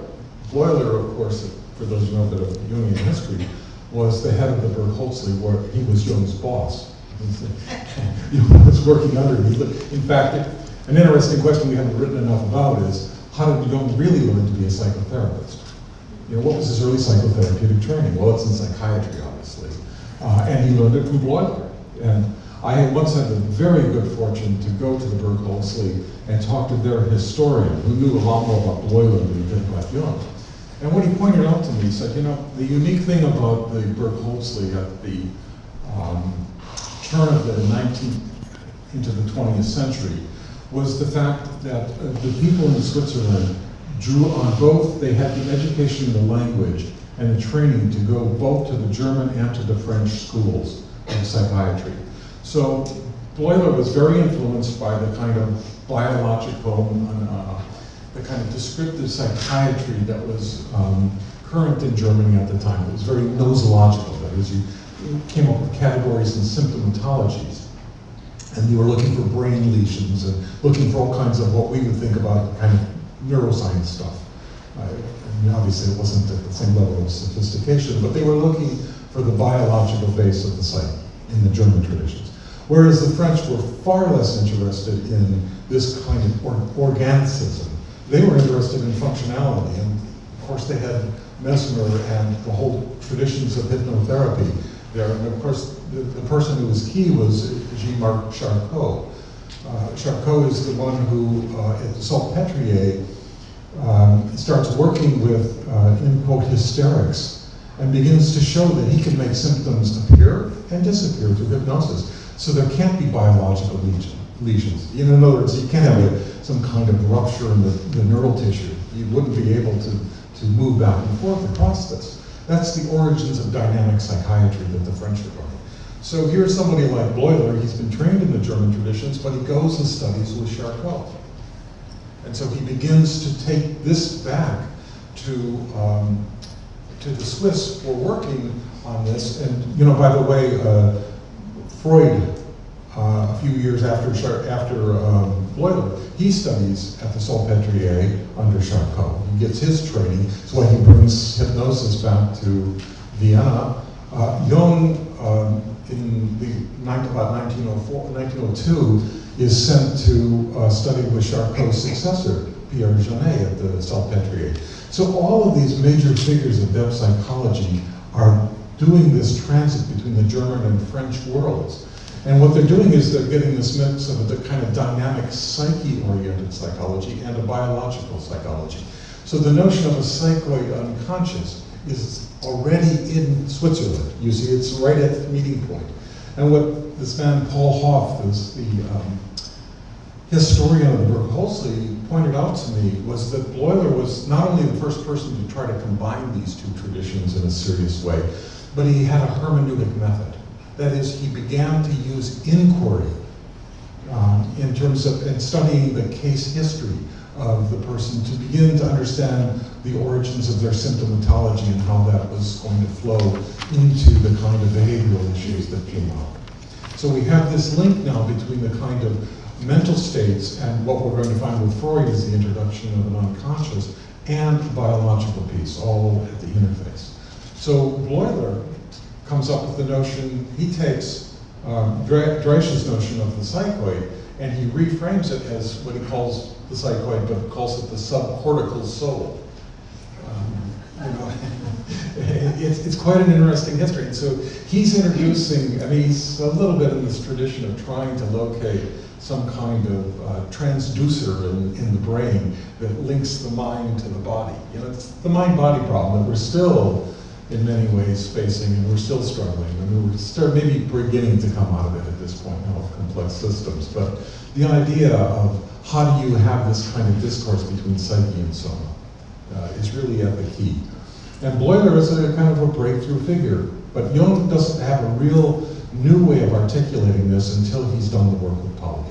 Once he begins this interface between psychology and physics and he sees that there's something at the nature of reality that has something quasi-psychological about it, that he begins to say, oh, this archetype idea can't just be reduced to the cultural issue.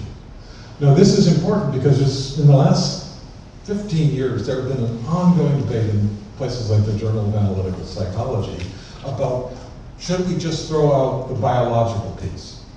Should we just do away with it and just say archetypes are about cultural patterns?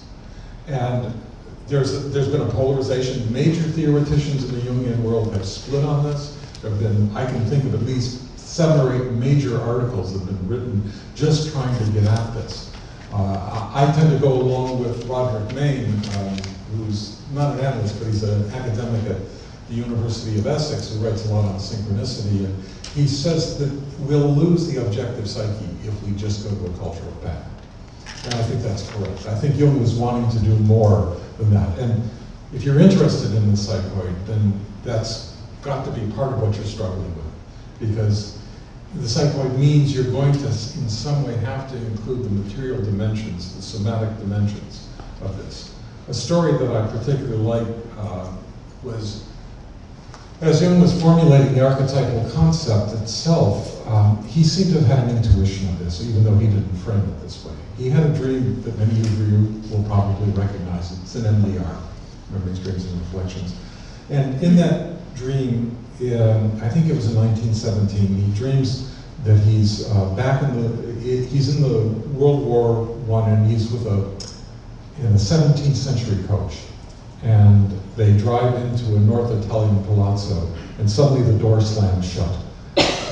And the little peasant driver takes off into the buildings and Jung says, now I'm stuck in the 17th century, will I ever get back out? And the way Jung understood the dream later on was his turn to alchemy and the study of alchemy, which its greatest and final century was the 17th century. It's the moment of transition culturally between the kind of medieval world of the alchemical, astrological, and turn towards modern science. An area that we don't understand well enough, and we think that what was before is just sort of, folkloristic science that ought to be dismissed. More and more contemporary historians of science are beginning to show us a much more complex story. That in fact those traditions had wisdom that we have lost by a kind of reductive move into science.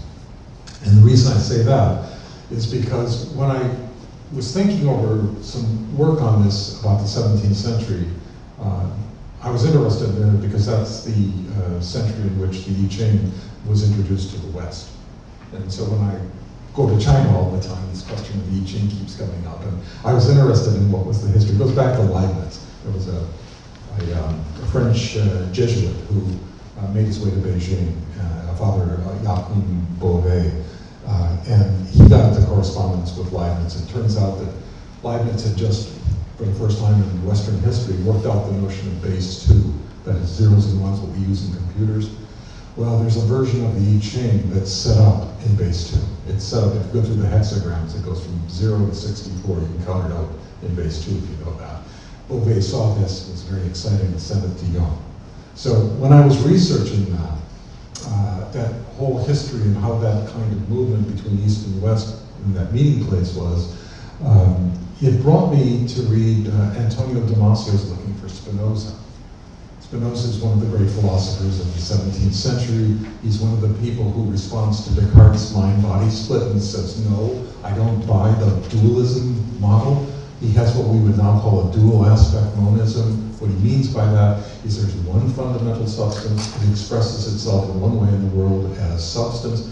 It expresses itself in the mental world in a different way, but they're still the same underlying fundamental reality. What Jung would have identified as the unus mundus.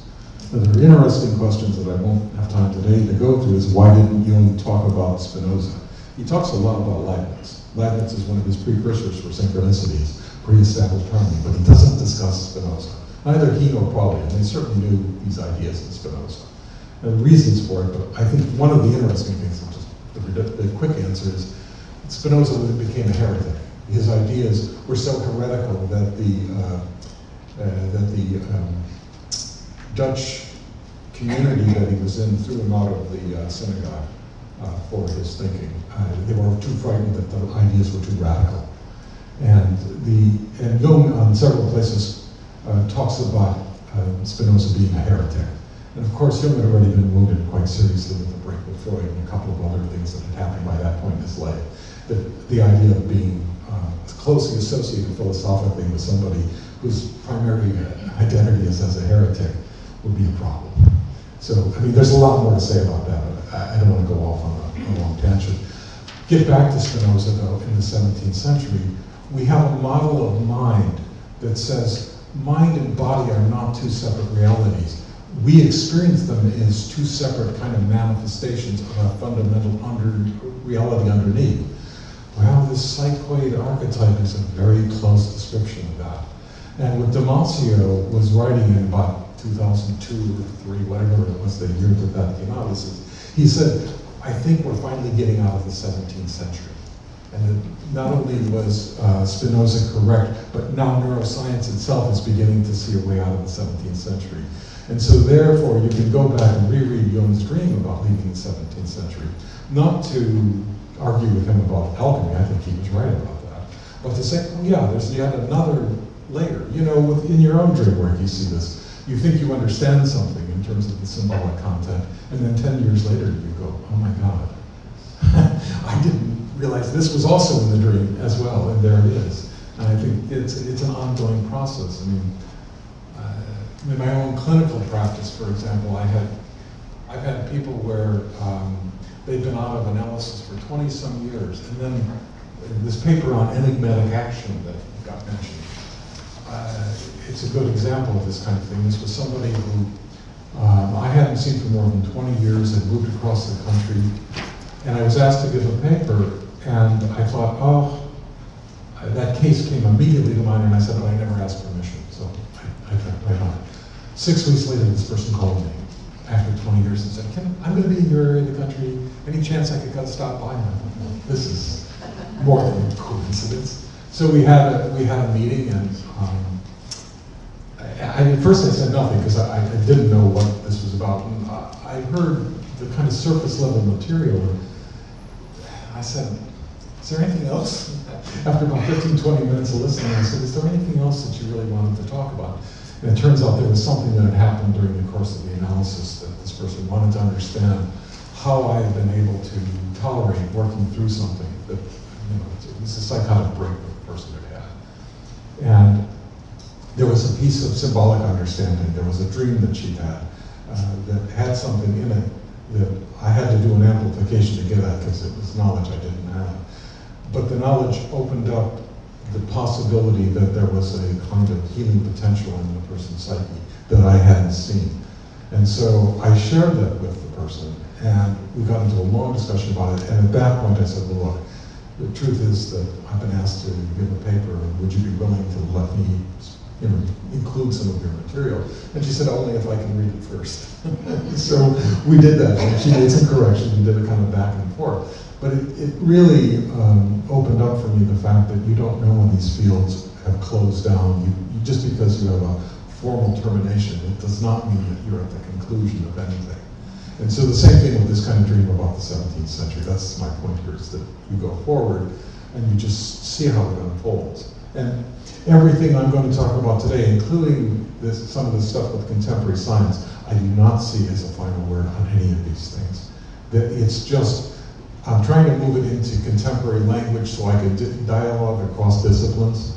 The stuff that I'll talk about today, and I'll keep it as narrative as I can, because I'm not expecting that people have strong science background. That's my path. But the point being that how do we end up in a larger discourse? I think that's extremely important, at least in my mind over the years, that we've got something very unique and very precious in the kind of Jungian psychological perspective, and how to enrich its dialogical potential. That's what I'm after. So the psychoid is one of these areas. That's part of why I'm interested in this, because we're starting to move into this. The whole mind-body question has become very hot. It's a 20th century, 21st century question now. And the answers are moving more and more in the direction of what are called complex systems. I'll give you a little bit more on that, but that seems to be the primary metaphor, not even metaphor, it's the primary descriptors that allow us to talk about the relationship about mind and body without being reductive. We don't have to say the mind is just an epiphenomena of brain electrochemical reactions or brain chemistry in one way or another. That's not true. It is more than, yet it does not happen without. And so that's the question. But ultimately, I'm going to make an argument about the universe itself and holding a kind of consciousness. Not an ego consciousness like I'm using to talk with you, but in its fundamental patterns. So, let me just pull a couple of things on Jung about some of his comments. Okay. So this is from Collected Works 13, paragraph 350. Jung is placing the psychoid at the basis of all archetypal imagery. And he says the psychoid form underlying any archetypal image retains its character at all stages of development, though empirically it is capable of endless variations. So the idea here is, and I wish this were further developed. I mean, Jung's giving us a great hint in my mind here. Okay, there's something archetypal that structures the potential forms that may appear in the mind, but the cultural differences are enormous. There are endless variations. And because Jung was a pioneer, he jumped over a lot of the cultural stuff. He was looking for the more universal levels. And we sometimes get hung up on that and don't take the time to do the cultural difference. This is the value of going to China on a regular basis, because most of what I know doesn't fit. I have to start, as an example, I was interviewing a group that wanted to join in the IAP in one way or another. And as part of the interview, there were a group of us officially there on a visit. And we were asked to evaluate, where their readiness, and as a part of that, we have them do a clinical presentation.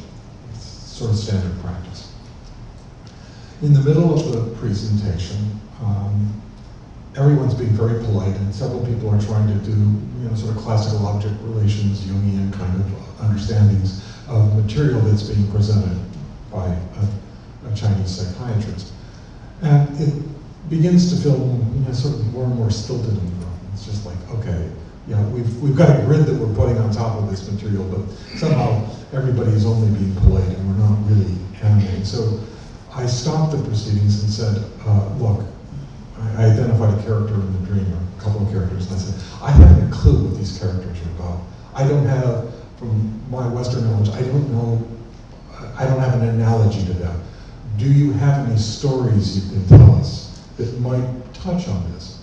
And it took about 5 minutes in the room. At first it went dead silent. And then after about 5 minutes, all these little groups broke into discussion and became very animated. And suddenly there were about 6 different folk tales from traditional Chinese culture that entered the room that had an enormous amount of explanatory value about what was happening in the dream that there was no way to get to from Western, sort of models. So the idea of something archetypal was accurate, but the cultural expression really required the kind of in-depth engagement with the people from the culture.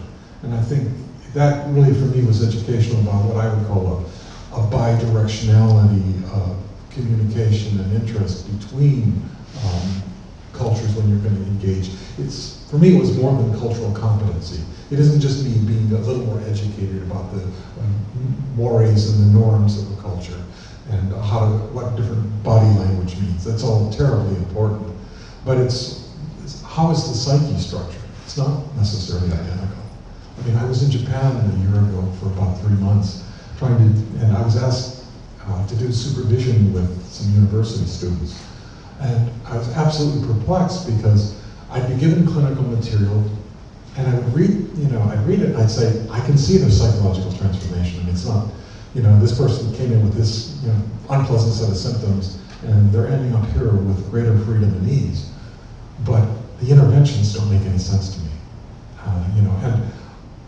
There was a psychiatrist from the US who had been there just before and he came back for a visit and he was talking about his anger and frustration that he couldn't make sense of what they were trying to do.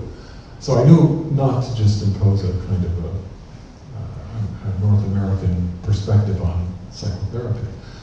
And what we ultimately, as I pushed, and it took a while, but as I pushed, what they explained to me was the structure of Japanese language. That most important things are not said overtly, that they're implicit.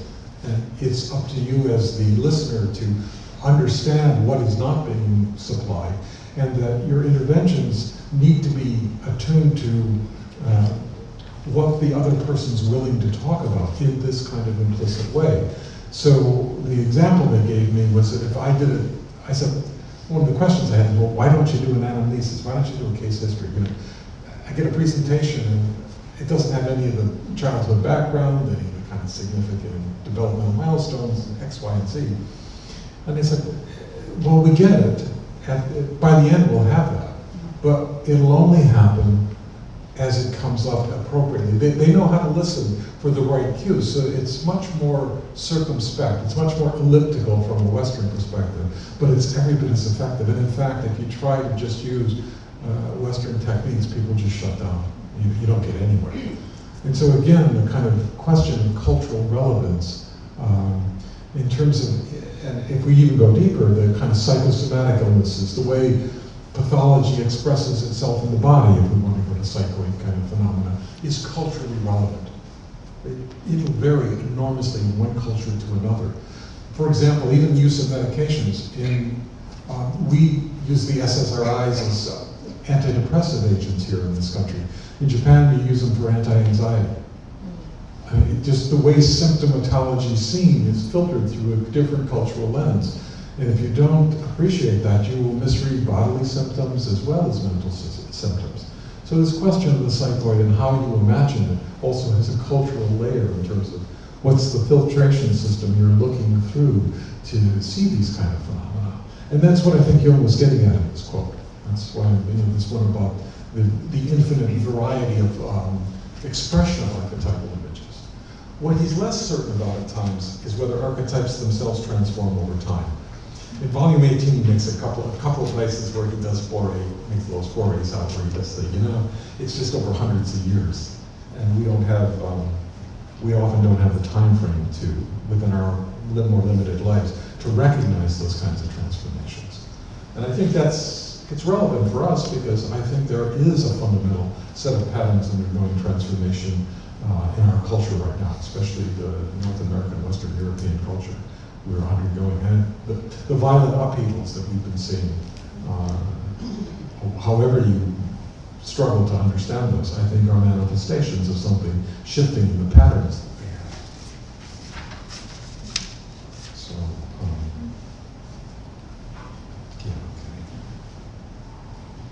And here's another one that I found particularly interesting, about this convergence of art and science and religion. Jung this is in a letter, and this is the value of getting the correspondences published, because a lot of what people will not say formally, publicly in print, what they will not put down on a printed page, they will talk about in their letters. And so reading those letters, you can often get insight into things in terms of what's really going on in the deeper background. So we should be enormously grateful for this whole group of correspondences that has recently been coming out. Not just the Jung Neumann, there's the Jung Kirsch correspondence, and there's the correspondence with Pauli and Victor White. And when you start reading through all of these, you begin to get a sense of the inner man in a new way. And one of the values that I've seen in looking at, a lot of the letters we have Jung's side, but in the correspondence you actually see how the ideas co-evolve. You begin to see the interactive dimensions to that, how the psychology is forming out of this kind of careful, close inquiry. And I don't have this yet. There are some papers. This is some correspondence with J.D. Ryan in his ESP experiments back in the 30s at Duke University.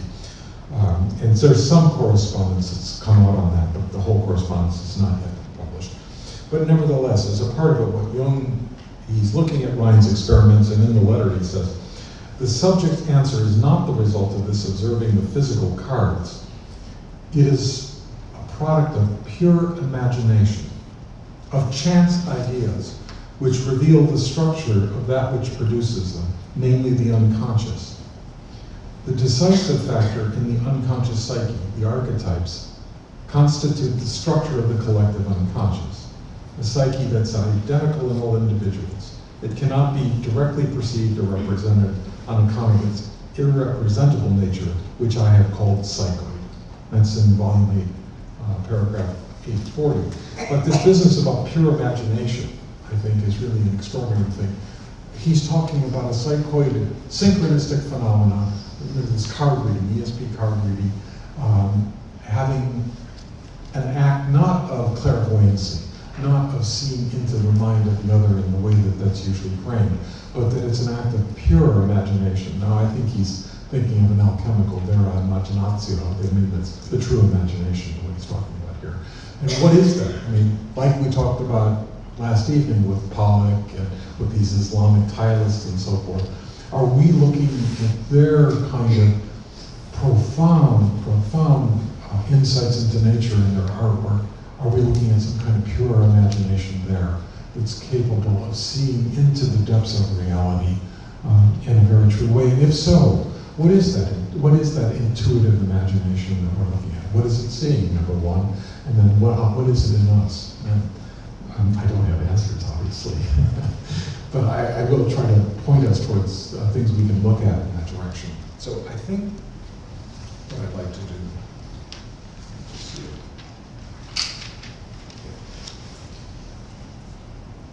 I'll make this one thing, then we'll go over to the clips.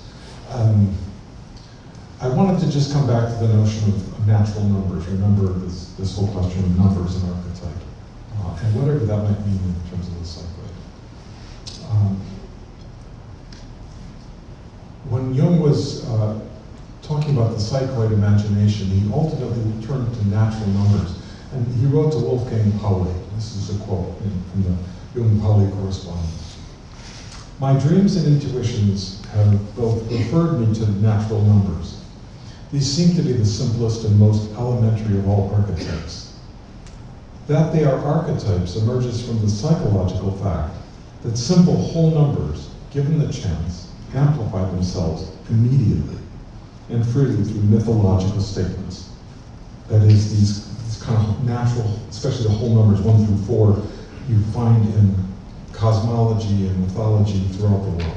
You know, these the kind of the 1 becomes the 2 becomes the 3 goes on to the 4, and that kind of business is nearly universal. There's some kind of fundamental counting that is about the origins and structure of the universe.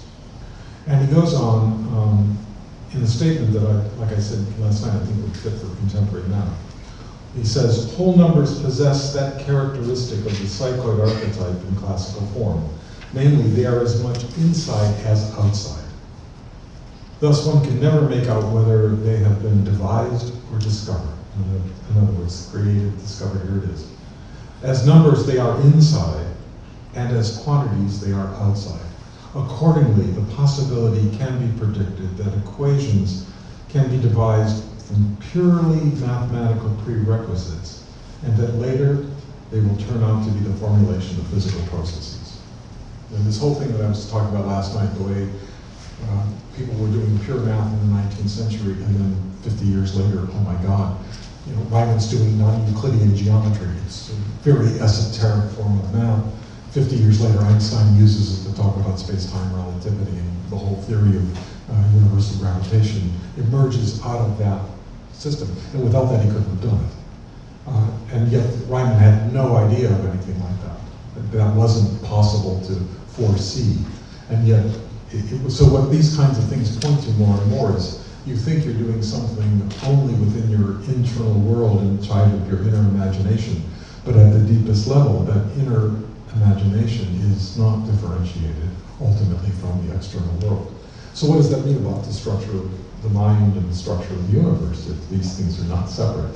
If my deepest subjective experiences and fundamental nature of reality are not completely separable, then we certainly don't live in a dualistic universe. Then some kind of monism must be inherently true, back to Spinoza. And later on, I'm going to come, in the last portion this morning, I'll come and talk about dark energy and dark matter, and the way that way of describing our most fundamental insights about cosmology in a contemporary way is very curiously met by some aspects of early Buddhism that talk about a universe in ways that I think are shockingly parallel. Anyway, before we go on to the next portion of this, I wanted to show you a couple of video clips. One is about Jackson Pollock and his work on this fractal kind of universe with the drip paintings, and the other one is a clip about Van Gogh that Vicki and I talked about, and the turbulence theory. So if we could show each one of those, they're each about 2 or 3 minutes long. The narrator is Marcus Septoy. He's the mathematician, and Richard Taylor is the other, the man with longer hair. Pollock's paintings seem to have captured something of the wildness of the natural world. But for a long time, no one could define exactly what it was that made his work so appealing. Until it came to the attention of artist and physicist Richard Taylor. His unique approach was to invent a machine that could mimic Pollock's eccentric painting style.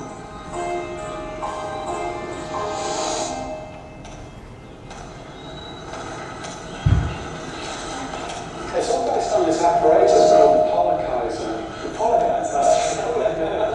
Now what it is essentially though is what's called a kicked pendulum. And as you know, a basic pendulum is very, very regular like a clock. But at the top here, what you've got is a little device that can actually knock the string as it's swinging around. And that induces a very different type of motion called chaotic motion. So this would be like Pollock's hand. This would be what he'd be trying to achieve with that sort of off-balance painting that we do. Absolutely. So they're very similar processes. It's very effective. By recreating his technique, the Pollockizer is able to mimic one particular aspect of the artist's work. And that is that it appears more or less the same, no matter how closely you look. You keep on seeing these patterns unfolding in front of you. And with a Pollock painting, all of those patterns at different size scales look the same. This is a property known as fractal. So if I took pictures at these different scales and showed them to somebody, in some sense they wouldn't be able to tell which one was the closest and which one was far away. Absolutely. So as long as you can't see that canvas edge and you have no idea whether you're standing 30 feet away or 2 feet away, they'll both have exactly the same level of complexity. More than any other painter, Jackson Pollock was able to consistently repeat the same level of complexity at different scales throughout his paintings. The fractal quality of his work appeals to us because despite seeming abstract, it actually mirrors the reality of the world around us. When we started to actually analyse the buried patterns in there, this amazing thing emerged. Deep down hidden in there is this level of mathematical structure. So there's this really delicate interplay between something that looks messy and chaotic, but actually it has structure and some underlying code hidden inside. Absolutely, and you can see it not only in his paintings, but you see it everywhere. You know, like a tree outside, you look at the tree from far away, you see this big trunk with a few branches going off. Superficially they look cluttered and they look incredibly complex. But your eye can sense that there's a sort of underlying mathematical structure to it all. Pollock was the first person to actually put it on canvas in a direct fashion that no other artist has ever done. It really is the basic fingerprint of nature. And that's what's most fascinating about Pollock's art. Creating works devoid of conventional meaning, he had in fact stumbled across something fundamental.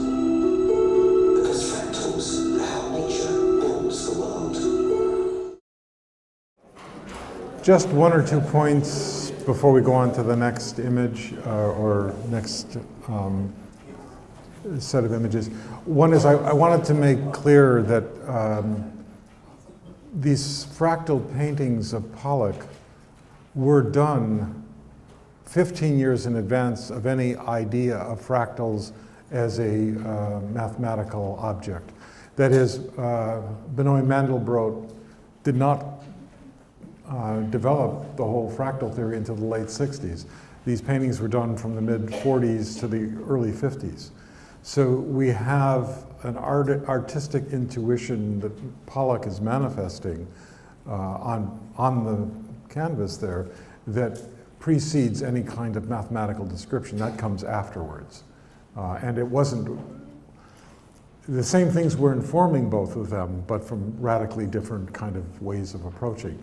And the other piece that I'll just throw in about Pollock as a point of interest is he was in Jungian analysis for a while with Joe Henderson, actually back in New York when Henderson first came back from Zurich after he had studied with Jung and done the seminars there. He set practice up in New York City, and Pollock was one of his early, Pollock was having a lot of problems with alcohol. And in his painting at that point was still much more figurative. And it was in part during part of the time he was in analysis with Henderson that he starts to move towards this kind of fractal painting. Now, there's no evidence to say that that was the direct outcome of the analysis, but who knows? You know, I think that's overstating the issue, but I think it's important to get a feeling about that. So before we turn to Van Gogh and turbulence, was there anything else that anyone wanted to raise at this point? Yeah, I want to just kind of just preface this by saying, you know, my interest is in alchemy, psychological alchemy, and you know, I've studied for a long time, and I think one of the overlooked contribution of the alchemists, and I think it's a broad statement, is to say that maybe on a pre-conscious level perhaps, but they were really interested in psychoid phenomena. Oh, absolutely. Yeah. And you know, that's kind of an overlooked contribution, but there was something you said that I just want to mention that because it has relevance.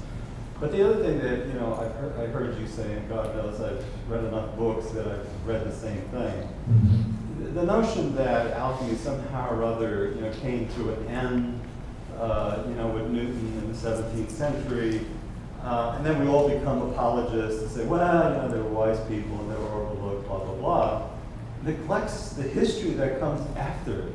Not the least of which is probably the greatest alchemical discovery of all that comes in the late 19th century when Rutherford discovers the natural transmutation from thorium into radium. That's right. And then in 1919, he actually produces natural, you know, experimental transmutation, and it sets off a firestorm among both camps, the psychic aspect and the physicists on the other hand. There is like a quote-unquote gold rush going on. Sure. So, you know, I just want to because it just is a bee in my bonnet, and I just got to say, listen, I mean, I printed an article, you know, I wrote an article recently about this, but we just got to kind of change the narrative here. There's a woman historian, she was at Harvard for a while, Betty Jo Dobson, who wrote... Hunting the Green Lion, the Janus Face. She's got a number of books. And she's the one who really brought to our attention that Newton wrote far more on alchemy. He wrote like 1 million words on alchemy versus literally 100,000 words in science. That his true interests were far more alchemical than they were what we tend to remember him for. And so that's it's been a selective reading of history. That has it's about the de-repression, if you will, if you want to use a kind of Freudian metaphor here, of these, and one might look at indigenous traditions as another way of going across cultures, looking at indigenous traditions, the kinds of information that have been accessed by people in other kinds of cultural systems that because they don't fit into the kind of Procrustean bed of a certain form of science, have been eliminated or ignored. And this is part of the work of recovery. And I think, you know, and Jung himself was not completely free of these kinds of prejudices because of the time he lived in. So I think this is an ongoing challenge for all of us. I mean, I am profoundly committed to a sort of Jungian paradigm, but I think every generation of analysts need to look at the theories that they're using for what are the roots and how do I understand them now, and what needs to change, what needs to undergo transformation, so that it's an ongoing alchemical process.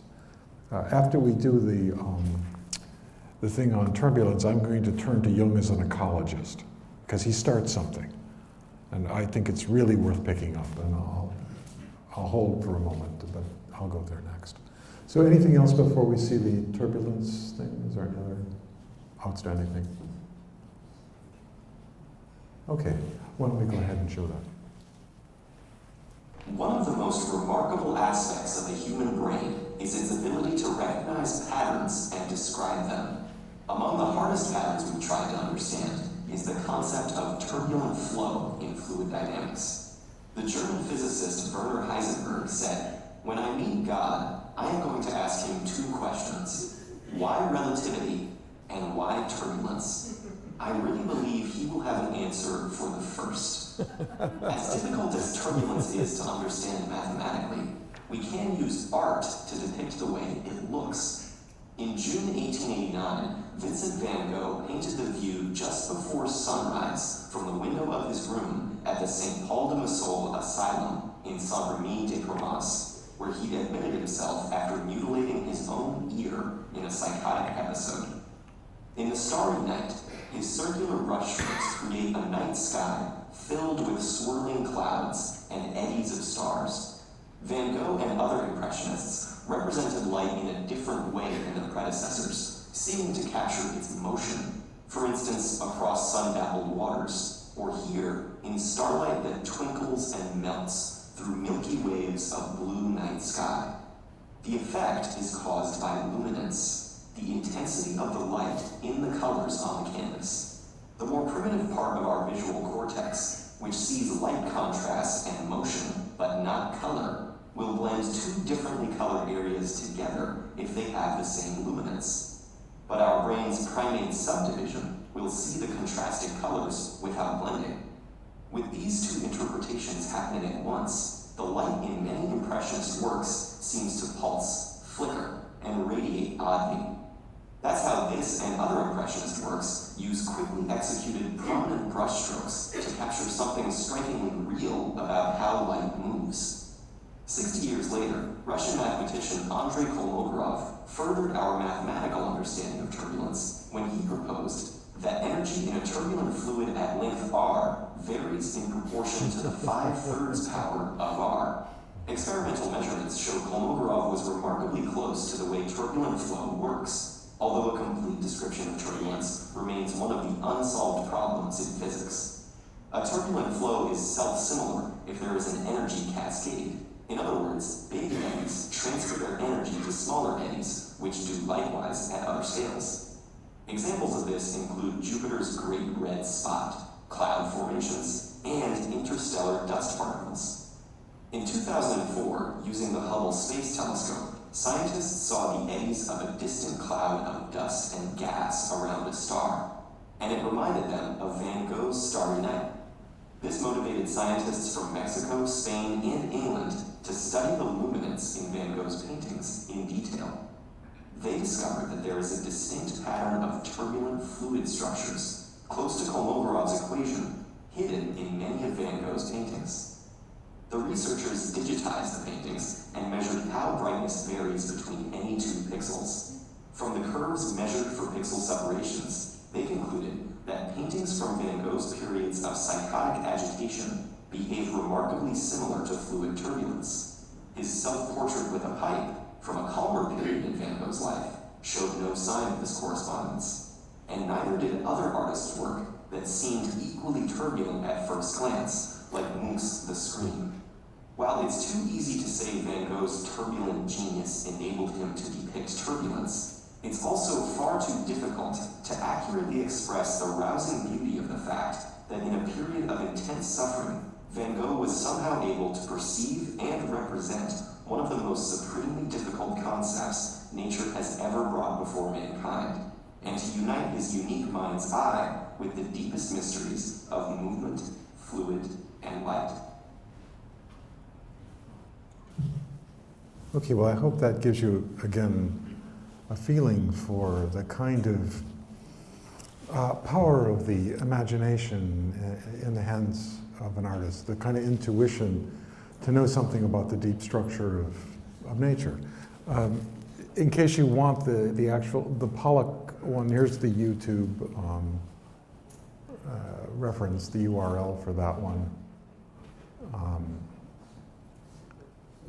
And then I'll show you if you want, you can also just email me and I'll send you the information. And the second one is, that's the Van Gogh's one. But to the truth be told, if you actually, excuse me, if you just put those concepts in and look for images or videos, you'll find all kinds of things. I mean, there's an enormous amount of material. So much so that it's really hard to sometimes select what to bring forward to an audience. So what I want to do now is to make a bit of a shift. I want to start to move into complexity, which is where the interface between the psyche and the forms of the universe, whether energy or matter, seem to be most operative. And so to introduce you to the concept, I want to take you through a bit of what's called network theory. Some of you may have heard a little bit of this before. I won't spend a lot of time, and it's mostly pictorial. So if you start to study networks, and this can be your friends, this can be biochemical pathways, it can be traffic patterns. I mean, it's just networks apply at sort of universally in our world to all kinds of phenomena. And there's some basic patterns that are recognized. This one here is what's called a lattice. Everything is very tightly controlled and interconnected. Crystalline structures are lattices. That's what Jung was using as his metaphor of the self. I think in a contemporary world, he would begin to move away from as rigid a structured form as that gets to be. The second, on this end, is a kind of more randomly connected, where there's no way to predict ahead of time. But in the middle, what are called small world networks. This one started famously with the Kevin Bacon business, 6 degrees of separation. If you take somebody in this room, any one of you, and try to get to, say, Hillary Clinton or Donald Trump, how many people are in between you and them? If you pass information, if you deliberately tried to send a message. And on a number of occasions when these things have been done, it seems that we're all about 6 degrees of separation from one another if we don't know each other. That within 6 people, if you choose the right connections, you will find a network, a pathway between any 2 people on the planet. It seems amazing, but it points to an unconscious networked quality to the nature of our human social world. Another way of looking at networks, the one you're probably most familiar with, is org charts, at the corporations or universities or what have you. Any kind of organization usually structures itself along hierarchical tree-like lines. Who's at the top of the tree? Who reports to who? That kind of business. Again, over here on A, it's the random network. But what's really interesting is what's in the middle. It's called scale-free. These kind of networks are things like the internet. Things that have two kinds of basic elements. What are called nodes, these are the white points, and then what are called hubs. And what hubs are is that they're nodes that have lots of connections. So you can think of friends. Your introverted friends are nodes, your extroverted friends are hubs. Kind of in the simplest kind of description. They're the ones with lots of other friends, So if you want to get a message from A to B, you go through your friends who are more extroverted. Now, when you start studying the properties of these scale-free networks, they have some odd things. The one that you probably know the most, if you travel at all, is you go into, you're sitting on a plane and you look in the stuff in the back of the seat pocket, and there's a map of this company, say American Airlines, where all of their cities are.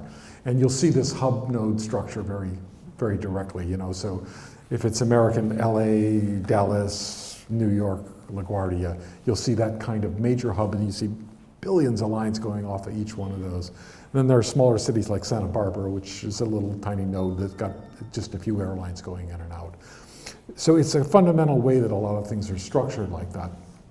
The curious thing is, when they say scale-free, it means it's fractal-like, that these things generally are true when you look at the larger patterns. They are true both at a small scale, and then when you get to a larger scale, and then like the Pollock painting, that same thing that you can't, unless you've got something to measure against, you can't tell how close or how distant you are from this.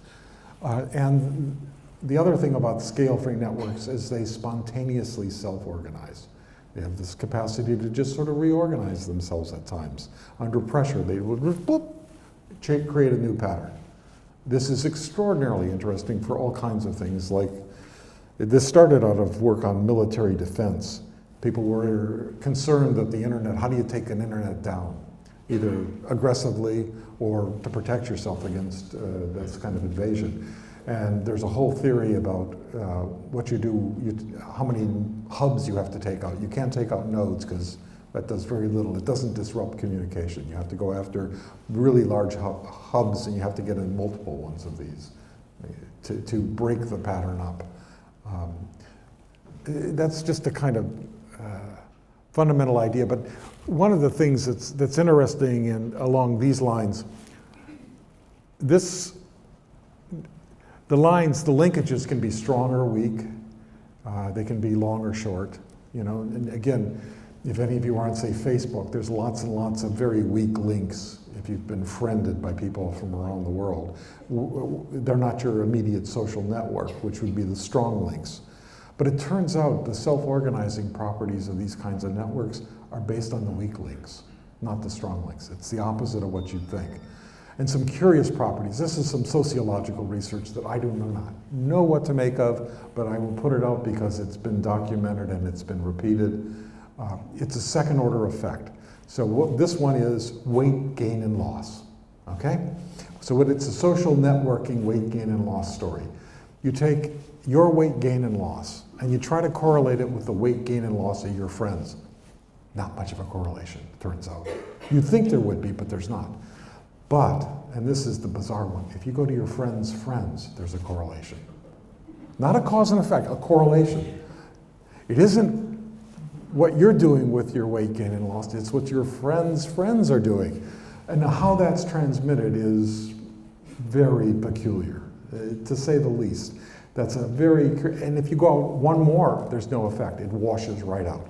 So if you go to your friends' friends and their friends, those people don't affect you at all. It's only this second order effect that seems to correlate. James Surowiecki has written a fair bit on that. Wisdom of Crowds is the source for that.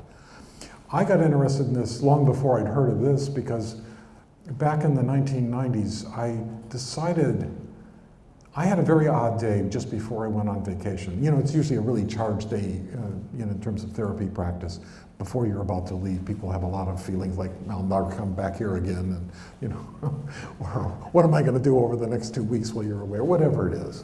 And a lot of things get active.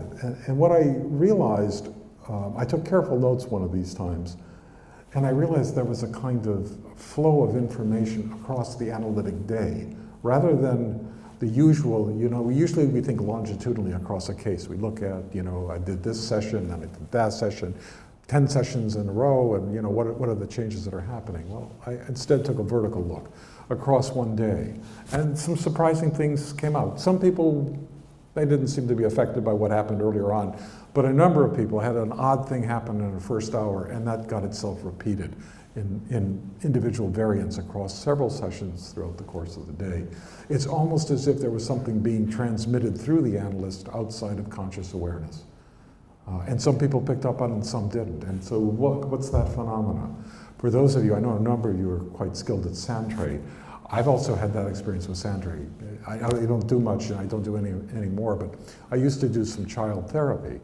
And when I first started this with Santre, one of the things I tried, so I noticed the kids seem to get, on particular days, drawn towards the same object. So I started to pay closer attention, took some notes on this, and realized that if a child came in and did a Santre that was particularly psychologically charged, that was full of energy, positive or negative, no matter what I did to clean up the tray and put everything back in order, more than likely throughout the rest of the day, the children that would come in would find the central object of that tray and pick it up and do something with it. They'd put it in the tray or throw it away or do something. It was as if there was a psychic trace that was left on the material. Now, what that is and how it's being communicated, I don't know. But if you're going to talk about psychoid phenomena, I think you have to include these kinds of clinical observations. And even if we don't yet have an adequate theory to fully explain this, I would argue it would be worthwhile documenting these things, that we have some kind of record of what it is that we're beginning to observe, even if it's prior to having a nice cogent theory of why these things are true. I mean, I know we can produce some relevant theoretical thought about it. I just don't feel like we have a whole theory of this yet. At least that's my concern. Okay. So going to this area here, the one about scale-free and self-organization, I want to say just a little bit more about this because I want to talk a bit about complexity. In a way, this could be a history of science picture. We like to start ideas close to certain, where everything agrees. It's reproducible results. You can completely describe something mathematically. This is the love in the West of algorithm, that we like to have an equation that we can write down and we can then predict exactly what's going to happen. This doesn't last for very long, quite frankly. I mean, even Newton, when he wrote down the universal laws of gravitation, realized that once you got beyond two bodies, you put a third one in, you could only approximate. You could not exactly write out the equations. So this becomes the loss of this simplicity, and the moving towards increasing complexity happens very, very quickly in our world. We do not live in a simplistic world by and large. Achieving simplicity sometimes is a great achievement, and it takes a lot of work, I think, to profoundly. We may start there in some ways, but ending back up there is often an extraordinarily difficult task. So as we move from the kind of world of clarity and certainty into increasing technological sophistication, we often move into the world of the complicated. Things like, say, a watch. Thousands of gears inside of the watch. And yet, there's nothing mysterious about the sum total. If you understand the workings of each of the parts, you can get to why the hand moves in this very methodical, rhythmic way, and that it keeps time. There's no, it's extremely complicated to get to that, but it doesn't leave you with a sense of mystery. I mean, an airplane wing is another thing like this, enormously complex. It's taken just centuries to build up the levels of complexity or complicated quality to the structure. However, that's, we're still roaming around in the realm of what I would call the known. This is still the world of consciousness. More recently, as you move from the in-quote hard sciences of physics and chemistry towards biology, things grow ever increasingly complex, not to mention psyche and psychology, where it becomes off the charts complex. But this transition into the world of the complex is the area where things in aggregate, if you allow them to interact, they produce things that you cannot explain from the parts. The idea that this is the old Gestalt idea, the sum is not equal to, the whole is not equal to the sum of the parts. There's something more than going on, more than just the combination of the parts that lead to something greater. A symbol would be like this. This was what Jung was trying to get at with the notion of a transcendent function. It's more than just conscious understanding or unconscious, even and unconscious. You get something out of the combination that goes beyond, transcends that kind of knowledge. And in the realm of the complex is where we're going to find ecological systems, we're going to find the psyche. The whole relationship between mind and body seems to be one at the level of complexity. The degree of complexity is hard to define. So here's a kind of pictorial representation of what I was just saying. You could say, in a way, if we get into an interesting discussion in the room and we start to interact with one another, then what's likely to happen, something more than will come out of those discussions, more than could be described in terms of just the interactions. I'll give you the simplest example I can think of, and that's water. Why is water liquid at room temperature? I mean, we just take that for granted, but the truth of the matter is, as a kind of quantum physicist, quantum chemist, if I look just at the structure of an individual molecule of water, I'd say it's really low molecular weight. It ought to be a gas at room temperature. Why isn't it? Well, it's because of the interactions between the, it's called hydrogen bonding, the interaction between the oxygens and the hydrogens on adjacent molecules holds them together in a tighter net. It's a weak interaction, but it's enough to hold them into the liquid form. Life on Earth depends on that complex interaction. We wouldn't have any life. But that's just a basic, very simplistic example of the kind of complexity that permeates all of human life. We can go from the subatomic to the galactic, and certainly what people have started to learn, things like traffic jams, the stock market, et cetera, fall within these kinds of patterns. So that when you have these interactions, you get some new structure that cannot be reduced to. That is, let's take the neurons of the brain interacting with the environment, you get a mind that is not reducible to the brain, not reducible totally to the interactions. Something more than comes about in that synthesis. This is where the realm of psyche would be here. And what's really interesting is this, sort of implicit feedback loop, that not only do these things interact to produce a new global structure, but that then begins to alter that. And like I said, these things happen spontaneously at the edge of order and chaos. That's what I was talking about last night. So in terms of doing psychotherapy, there's direct relevance of this kind of model. That is, you're interacting with your patient, conscious and unconscious. Think about all of the people in the room. In terms of, you have a therapeutic dyad, but each person brings all of their complexes, patient, analyst, and you start to have that sort of interactive dynamics going on, including body language and paraverbal things, all kinds of things happening in the room, conscious and unconscious. And out of that, you start to form an interactive field. That's the more global structure, and that begins to change the quality of the interactions. So out of this, you start to, this is the process of therapeutic change is happening right there in that feedback. It's not just going up to a new form and that's static. You know, that thing I described last night about the little beetle larvae forming the pseudo-bee that has the capacity to attract male bees, and then the way they are carried by the male bee to the female onto the hive, is that bee that the beetle larvae go together to form. That's an emergent form. That's a biological emergent form. I've got more and more examples in biology now, and we'll come a little later to forests and their emergent forms. This is kind of a prelude to the ecology stuff. So, is this in Jungian theory? Well, here we go back to 1942, Yolanda Jacobi, one of Jung's key disciples. She's got an image, this is in one of her books on the psychology of C.G. Jung, and she is talking about a dream, and it has 4 elements in the dream, A, B, C, D. And she's looking at the associational and amplificatory network. Now, from a contemporary view, you'd say, oh, but that's too rigid, and it's in a lattice.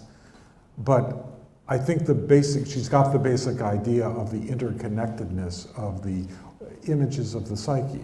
Let's jump a generation or so later to someone many of you know. This is Ed Edinger and his work on the anatomy of the psyche. And if you remember that book, in front of each chapter he had the alchemical operation, and he had an associative amplificatory network that went together. And I think you could, if you wanted to, you could, and he deliberately sets it up. So here I've got calcinatio, but each one of these rectangles relate to another chapter. So you could take the network that forms in those chapters and you could put these all together into a much larger map. I think that's what he was trying to do for us. Let's take another example of this kind of networking that I think might be interesting in terms of comparative theories of analysis. So if you study classical Freudian work and some, the Kleinian sort of overlay of that, what you're in the object relations world, you're looking at a network theory of early object relations forming the kind of the key hubs of the personality. Now, you can easily put that out. It's not hard to make that kind of description if you use the node hub kind of theory that I was doing. What Jung's individuation model would add to that, it wouldn't take away from that. That's why I think you need multiple theories to do this work. But what you can do with Jung's theory then is to say, oh, but in adults, as they become more differentiated and they have their own individual life, they begin to explore nodes that have not necessarily always been articulated. And so you get a much larger map of the psyche from this kind of complex, and you form a complex network. And that's part of what the analytic therapeutic individuation process would be. It's a kind of development of that network in a way. Now, this is only one way of framing it. I'm not going to reduce and say you must all learn network theory to do this. That's not at all the argument, but it's a way of giving yourself kind of visual representation for the kind of explorations of these things and allowing for individual unique differences in a way that I think more reductive theories keep pulling us back towards, no, it's only these hubs are the only thing to pay attention to. Well, yes, they're terribly important. And yes, we ought to learn a lot about those and how they shape development. But what a terrible loss to think everything has to keep collapsing back into that. You don't allow the emergent forms then to have a full and complete life. You need to be able to have an exploration of those other nodal points that are far removed from sort of the standard uniform behavior of a society. And I think this is what many spiritual traditions are after as well. Okay, so now some examples of interesting things of networks and biological systems. This is a piece of science research. You don't have to worry much about that. What I want to show is this here. Yeah, you're getting the picture. Okay, yeah. It's really very funny. This was meant as a very serious publication, but it has consequences. What these researchers did in this picture here, just focus there for a moment. They took a map, just a flat map of Tokyo, and they put oat bran flakes at where the main rail stations were. And then what they did is they introduced some slime mold at the center where Tokyo main station would be, and let it grow for, I think, 26 hours. They just wanted to see what the slime mold would do with that. I mean, they had an idea of what they were after. And what they found was, in fact, the slime mold created a network of connections between the oat bran flakes. And here's what it took the engineers about 15, 20 years to design. Now, their point wasn't that slime molds are as clever as engineers. You have to wonder. Yeah, right. But their point was, and I think it was really well taken, look, we're not using biological intelligence sufficiently. Why not start with using biological intelligence to get a first approximation? You know? And I think what it points to is what I would call our speciesism. You know, we have all these isms where we're guilty of racism and, you know, ethnocentrism or whatever it is. But I think we have a kind of intellectual speciesism. That is, we view intelligence through our own mental processes and do not know how to read intelligence in the biological and natural world. And there's an enormous amount out there. Now, we're more clever and creative about how we put things together. It's not an argument against that at all. I'm not saying all forms of biological intelligence reduce to the same equivalency, but I think there is a way that we're beginning to appreciate. And actually, I just saw an article last week in a Science News about the emotional life of insects.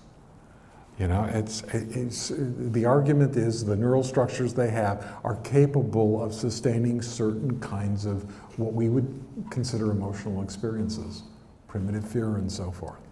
It's really quite stunning. It pulls us out of our kind of limited biological perspective of reality and the creatures that we live with into the reality of being networked in. We are part ourselves of a much larger network. So now to make the leap over to Jung, and then I'll take another break.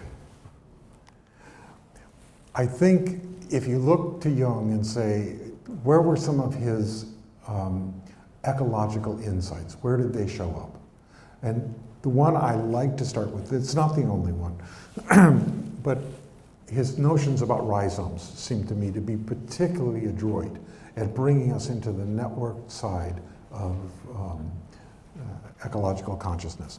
So here's Memories, Dreams, and Reflections. Jung says, life has always seemed to me like a plant that lives on its rhizome. Its true life is invisible, hidden in the rhizome. The part that appears above ground lasts only a single summer, then it withers away, an ephemeral apparition. When we think of the unending growth and decay of life and civilizations, we cannot escape the impression of absolute nullity. Yet I have never lost a sense of something that lives and endures underneath the eternal flux. What we see is the blossom which passes, the rhizome remains. So,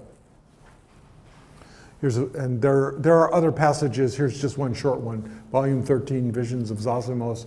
The psychology of the unconscious has to reckon with long periods of time, for it is concerned less with the ephemeral personality than with age-old processes, compared with which the individual is no more than a passing blossom and fruit of the rhizome underground. So again, this kind of biological networking business. What are rhizomes? Okay, here's a clear example, bamboo. I got some growing in my backyard. This is a clump of bamboo with the individual shoots. What you see above ground are just the individual shoots, but this is the interconnected root structure underneath. Here's another one. Here's some ginseng plants. And this is from Alibaba, the Chinese equivalent of Amazon. And they sell ginseng. And they have this Botticelli-esque couple that they managed to find in their plants. And when I saw that, and you can see here again, these images of ginseng, really took me back to the medieval world and the doctrine of signatures, because many of you may recognize the mandrake. This was the plant that when you pulled it out of the ground screamed, and it would kill you if you heard the sound. You had to cover your ears. But then it became a very potent pharmacological agent for all kinds of transformation if you could survive that encounter with the mandrake. So these are the kinds of biological, botanical fantasies that are in the structure of Jungian thought. So let's take a break now, and then we'll come back and begin to explore rhizomes and the way they may fit into things. Okay.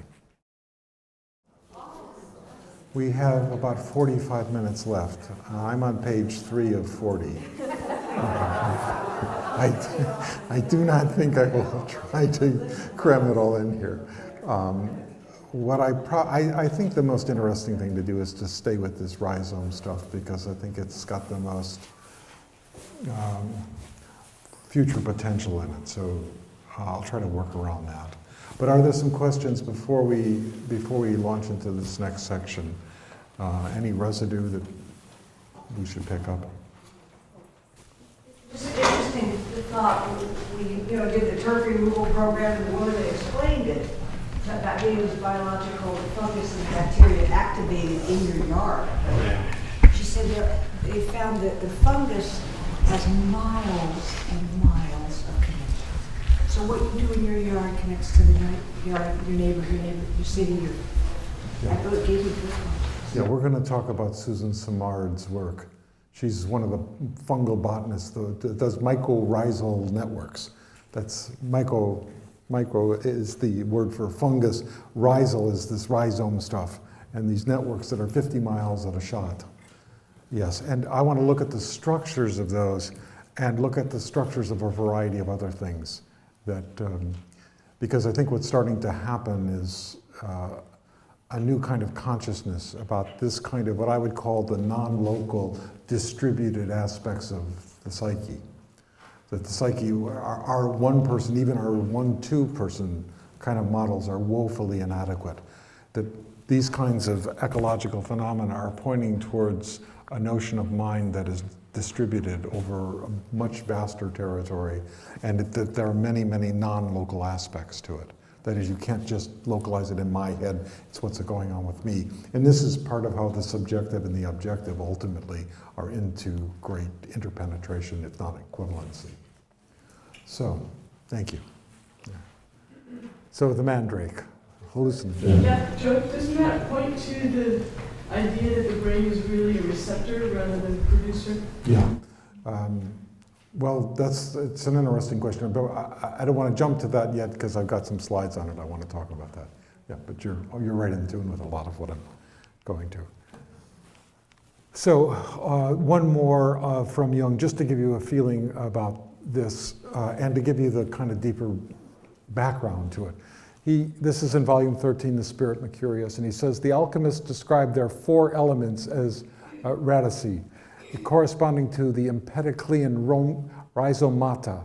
And in them they saw the constituents of the most significant and central symbol of alchemy, the lapis philosophorum, which represents the goal of the individuation process. So this Empedocles, one of the pre-Socratic philosophers, he's the one who finally articulates. If you look at the history of Western philosophy in Greece, when you get to Empedocles, he's the one who brings in earth as the fourth and final element. The idea of four elements become codified in Western philosophical thought with Empedocles. And those four elements were referred to as rhizomata. So we've got this notion of the rhizome, the interconnected world, the root that connects us all in this kind of philosophical tradition. And Jung's drawing on that for his understanding of alchemy, for his understanding of the psyche. I won't take the time to unpack all of this, but the philosopher, for those who are interested in this sort of thing, Deleuze, Gilles Deleuze, Deleuze and Guattari, anti-Oedipus and schizophrenia and so forth, they directly quote and acknowledge Jung as the precursor to their ideas about rhizomatic thinking. They want to de-arborize Western thought. That's their term. To de-arborize means to get out of the hierarchical tree mentality, those kind of organizational chart mentalities. They said, it's much more like a rhizome. Much of the world is not tree-like in this kind of triangular, apical, kind of structuring, but it's much more horizontal. And the truth is, if you study things like evolution now, we're beginning to see, and this is the speciesism, we're beginning to see that natural evolution is much more like a bush in its overall morphology than it is like a tree. The tree fantasy is a kind of moral, ethical projection onto nature rather than an accurate description of the kind of distribution. And that, it seems to me, extremely important that we decentralize ourselves. This is the Copernican revolution in biology, in a way, that we get away from. So, but doesn't the tree reach the spirit and the depths? And in that sense, it is psychoid. It is not, you said it's more like the evolution, psychic evolution, or an image of the psyche is like a rhizome. So it's kind of directed, bush state. It doesn't extend upwards and downwards. Well, I think that the issue there is the way in which we've conceived. If you look at trees and you look at their roots, this is the thing that was being raised in the back there, that trees often are not individual entities. They are interconnected through their roots to all kinds of other creatures. And it's not just the peak of the tree where you put the star, but in fact the entire network that creates an emergent form that is a holistic structure. That's where the superordinate, that's where we might think of the spirit as residing, in the global structure of all of the parts working together to form something larger than any one tree. The symbolism that we've used has been more focused on just the individual.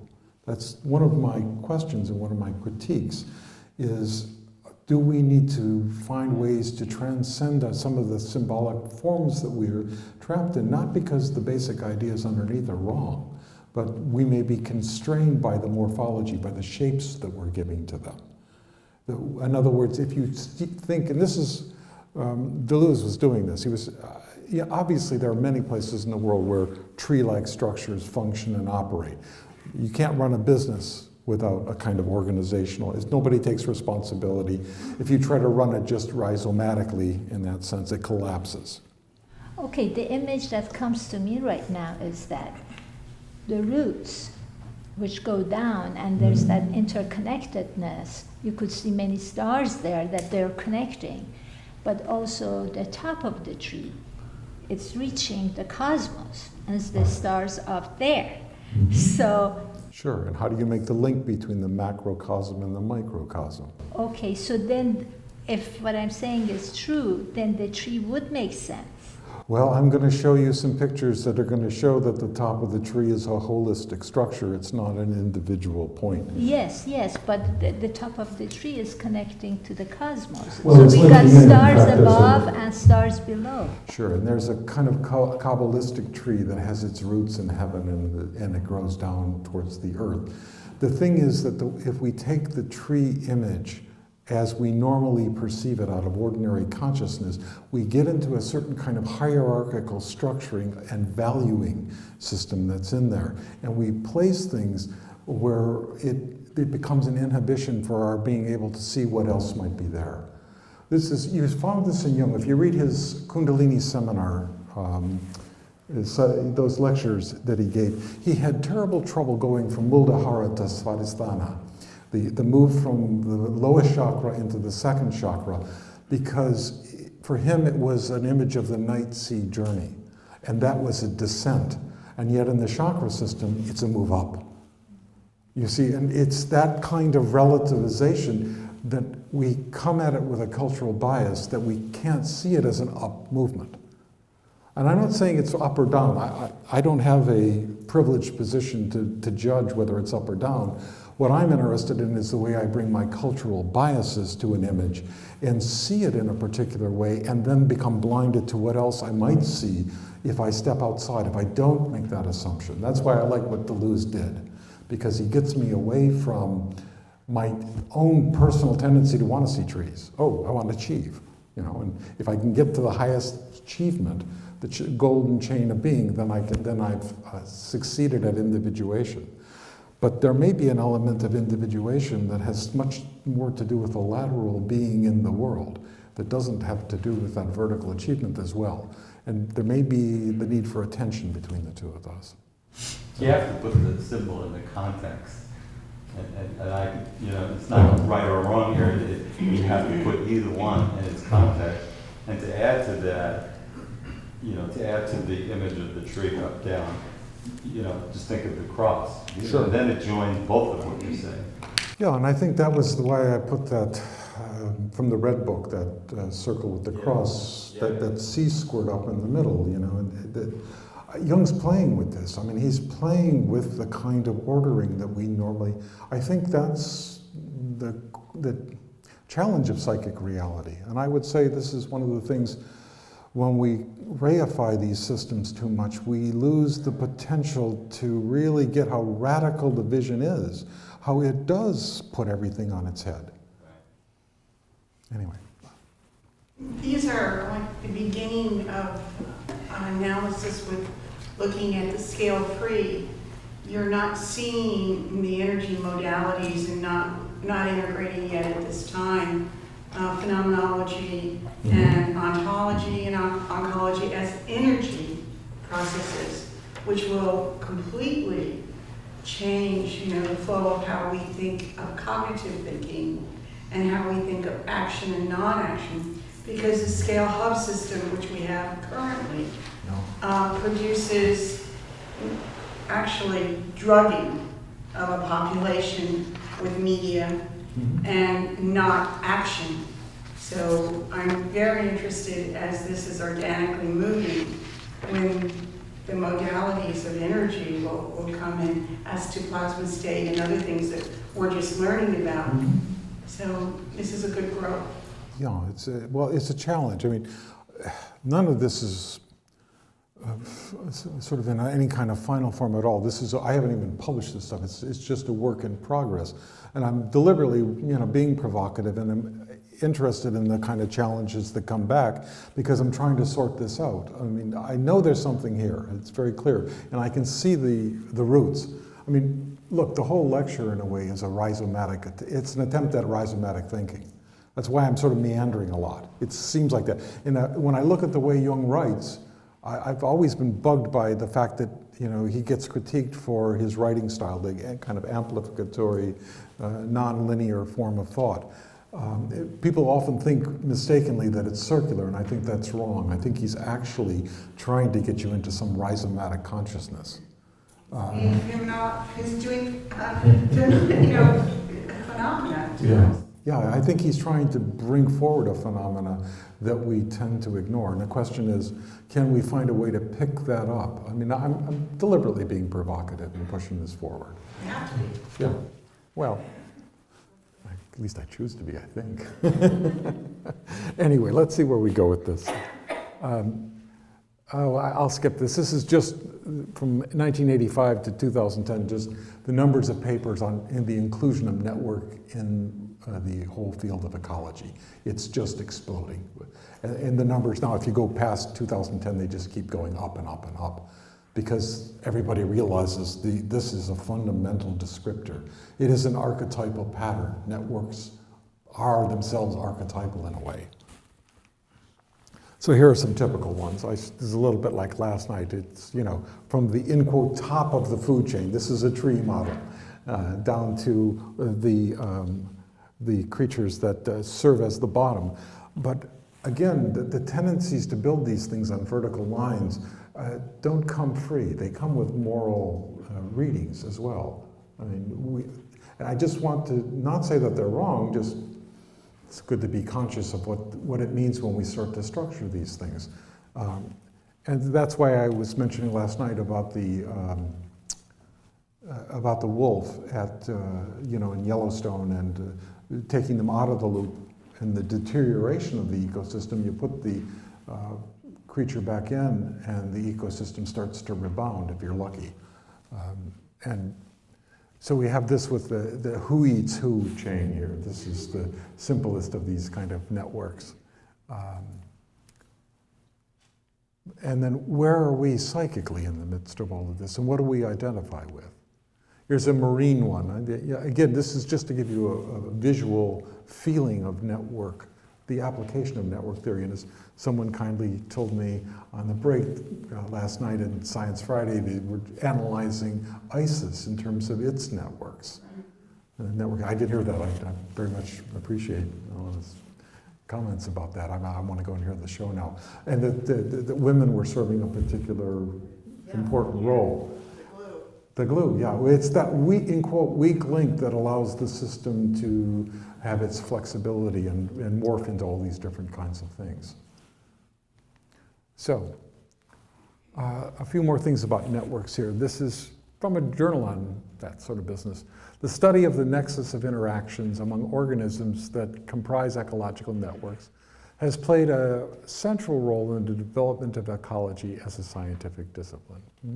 Research into ecological networks has recently undergone a renaissance, and it's increasingly evident that it is the distribution of interaction strengths and the configuration of complexity rather than just the magnitude that governs the network stability and structure. In other words, they're getting at the robustness of ecological networks, what makes them stronger, weaker, what makes them function in ways. This is a prelude to some of the stuff I want to get to.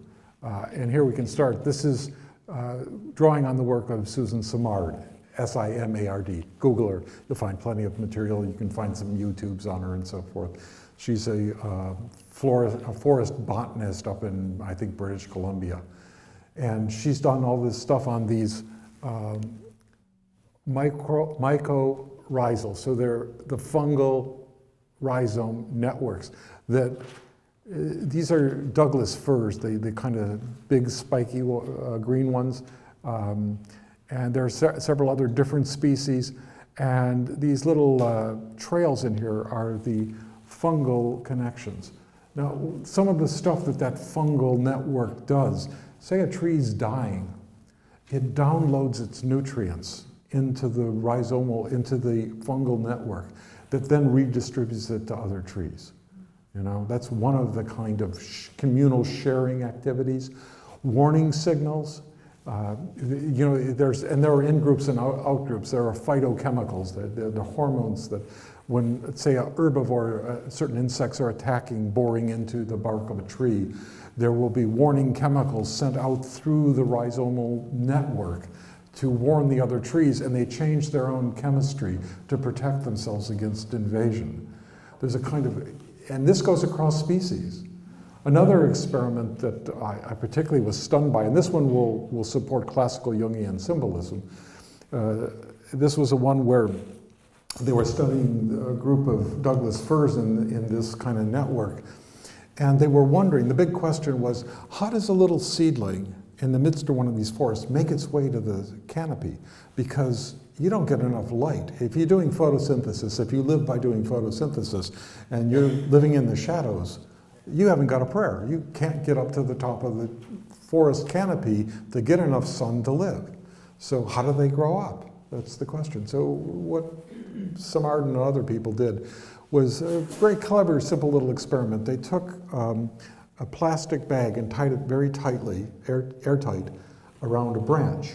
And they interjected some C14 carbon dioxide. It's radio labeled, not destructive, not hurtful to the plant.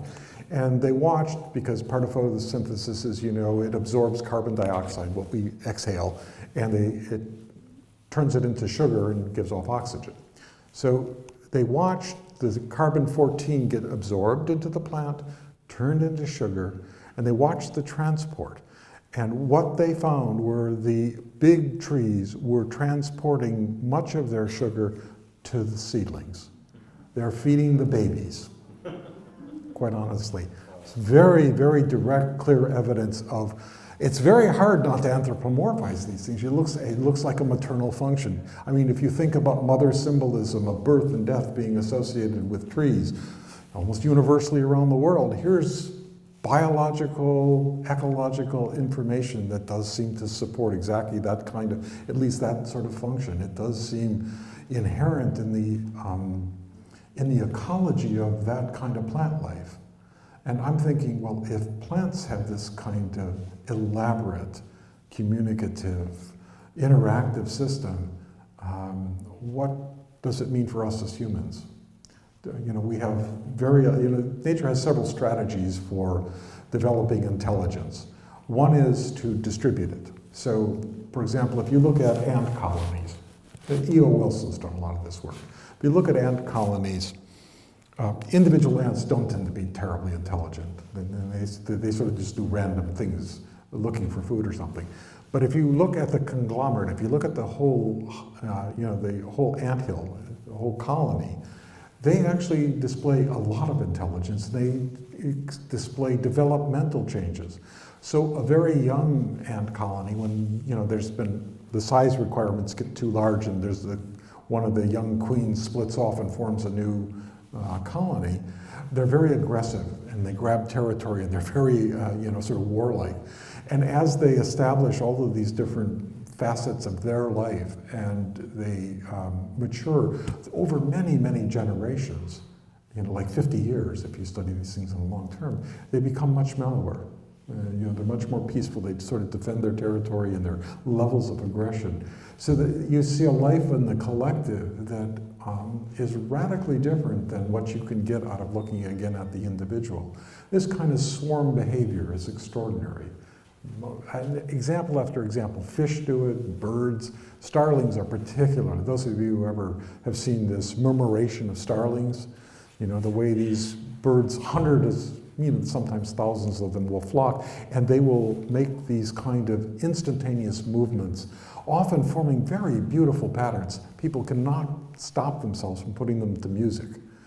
Go on there, put murmuration into the internet and Google and look at the videos, and everybody has got all kinds of music that they are associating to that. It just evokes that part of the psyche to see these beautiful turns and so forth. And they often take bird-like shapes in the conglomerate.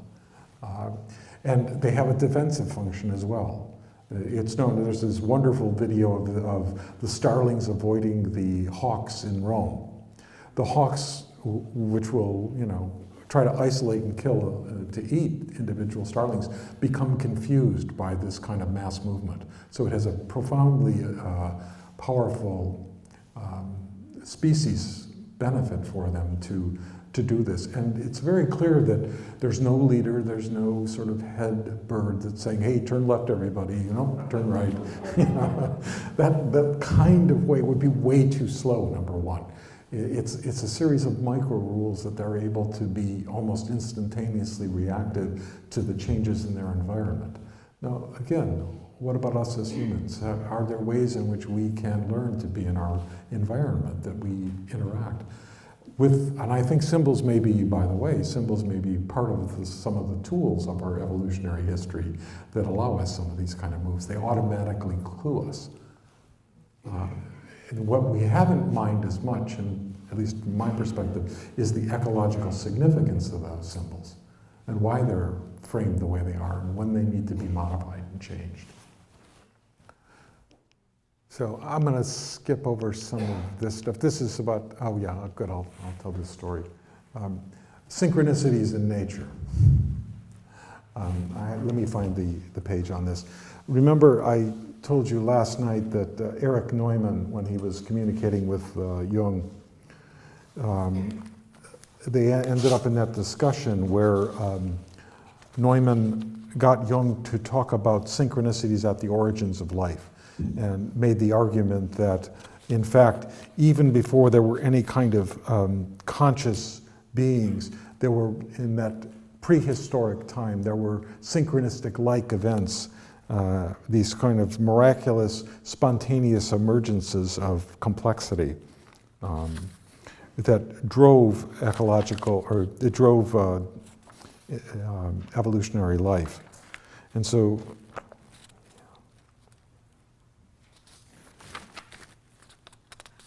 here's the story I'm looking for.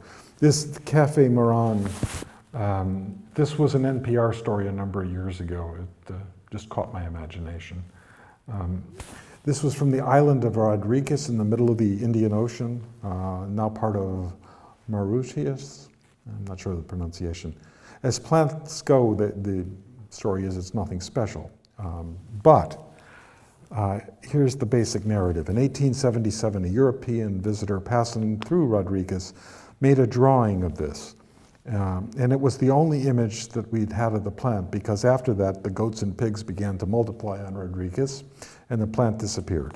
And by mid-19th century, it was thought to be extinct. Or mid-20th century, I'm sorry. Then in 1979, a biology teacher on the island of Rodriguez handed out copies of that 1877 drawing to a group of 12-year-olds.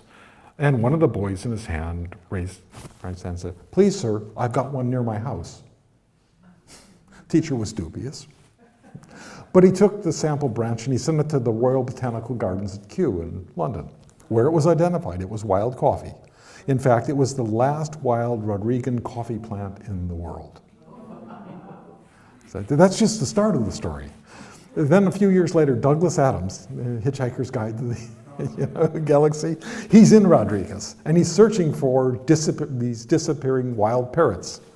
And he was taken to see the plant, and he gives a report. That's why I'm reading it, because this is Adams' report.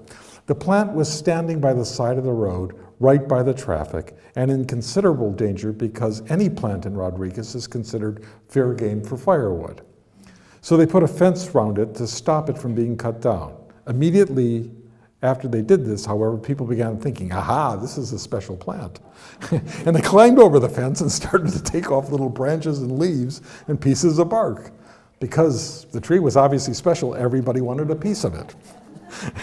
And it started to be ascribed remarkable properties. It would cure hangovers and gonorrhea. See, the projections are just remarkable. The first fence was soon rendered useless, and a barbed wire fence was put around that. Then another barbed wire fence was put around the first one, and a third had to be put around until the whole compound covered half an acre to kind of try to protect this plant. Then a guard was installed to watch the plant as well. It's sort of this escalation of...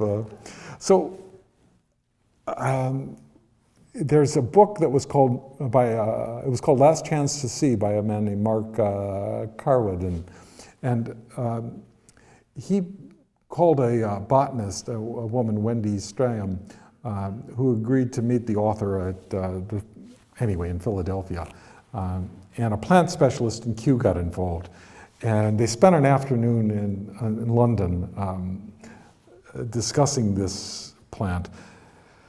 And the long and short of this is that an international rescue mission got involved, and they rushed some fragile bits of the plant. They'd been trying to grow, they had this seedling, and this shoot that they'd had, and they've been trying to grow some, get the plant to grow and to flower and to produce a seed so they could keep the thing alive. And it had been going on, and in 2003, I guess it was, something very strange and dramatic happened. And so here's the NPR story. They couldn't find a second plant. This was the last one in the world. Cloning a plant needed a seed, but it wouldn't do. It wouldn't do this. The original was not going to seed at all.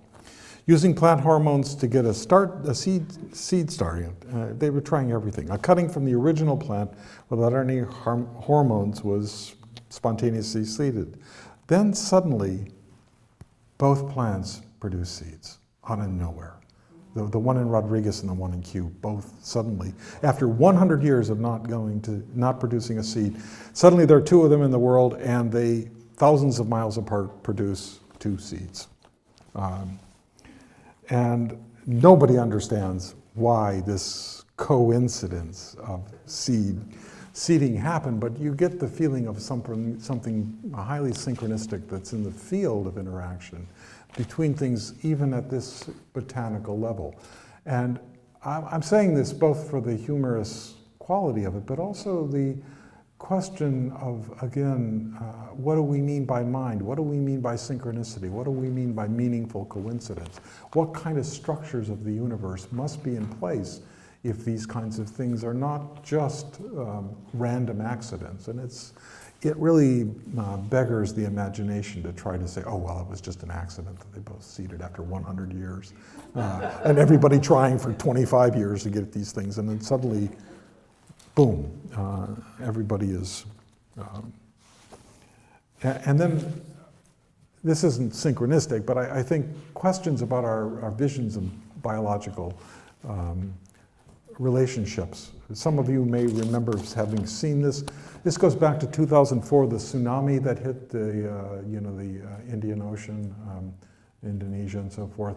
And one of the consequences was this baby hippo was stranded at the beach in the wake of the tsunami, and rescue workers were very afraid that it was going to die.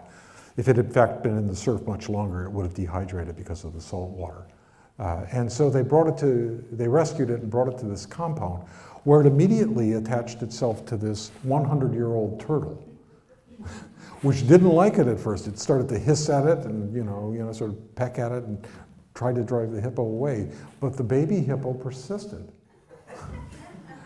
And they became these inseparable friends then. And somehow this 100-year-old male turtle turned into this kind of maternal figure for this hippo. And the hippo would then protect the tortoise against other, sort of animals in the environment. And you see this kind of trans-species relationship. It's not the only one. There are lots of them that are out there. But I think it points again to the kind of constraints of the models that we've been holding about what the natural world is, how it interacts, who's a predator, what aggression is, that all of these things need a very large reconsideration. I mean, the stuff with the fungal stuff with the forest, there's more and more evidence, and there are some books now being written about thinking of that as an entire system that has a kind of mind of its own. I think that's your point, and it's one that I'm very much beginning to say. How do we learn to think like a forest? What does that mean? I don't truly know. I mean, I can give you the behavioral examples, and we can talk about that, but what does it mean in terms of the quality of experience? I think it means somehow getting outside of our egos in ways that we don't yet know. Networks. This is an artistic, since we're talking about art and the psychoid, this is a series of work by Chihiro Shiota. She's originally from Osaka, spends a lot of time in Berlin, and she's interested in dream networks. I talked about the complexes and so forth. So she starts to create these kind of networks, spiderish kind of networks around dreamers. And here are a couple of her, she actually had this piece where a whole group of women all agreed to be in this dormitory together. and have a night. They slept there for a couple of nights, and she did this whole installation with them. And then they left, but they left the kind of network up. And she does this kind of thing to begin to make visible, I think, the kind of invisible networks that we're talking about. Let me see if I think I have a quote from her. That's why I want to. Yeah. Here's a statement from her. I see the thread symbolically for human relations. In most of my thread installations, the threads form a three-dimensional web. In the end, everything is connected. A thread can go straight between 2 points connecting them. It can also tangle up, like a complicated relationship between two persons, and it can break. A lot of layers of threads form a dense space, like the night sky or the deep universe. Rhizomal networks simplified in a way. It's like a rhizome is again what I'm starting to suggest. You're seeing something like that. And that's out of a dream work. There's another man, Richard Swart, at I think it's University of Indiana, who is a network kind of scientist, and he, for some reason, got interested in figures in people's dreams, and he went by occupation. So if you're, sort of a university professor, what kind of people populate your dreams? What are the social networks of dreamers? And he used a whole, set of papers that describe the kinds of networks of different professions. And there's, what he's finding is there seems to be, from his results, definable differences between, what your occupation is and the kind of dream networks that you inhabit. It raises a level of question about dream material that I don't think I've ever seen in the Jungian community. At least I've never thought about it in that way. But let's take this rhizomal business. We only have a few minutes to the conclusion here.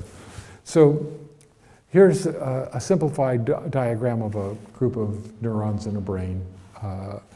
Obviously, you can see the rhizomal patterns.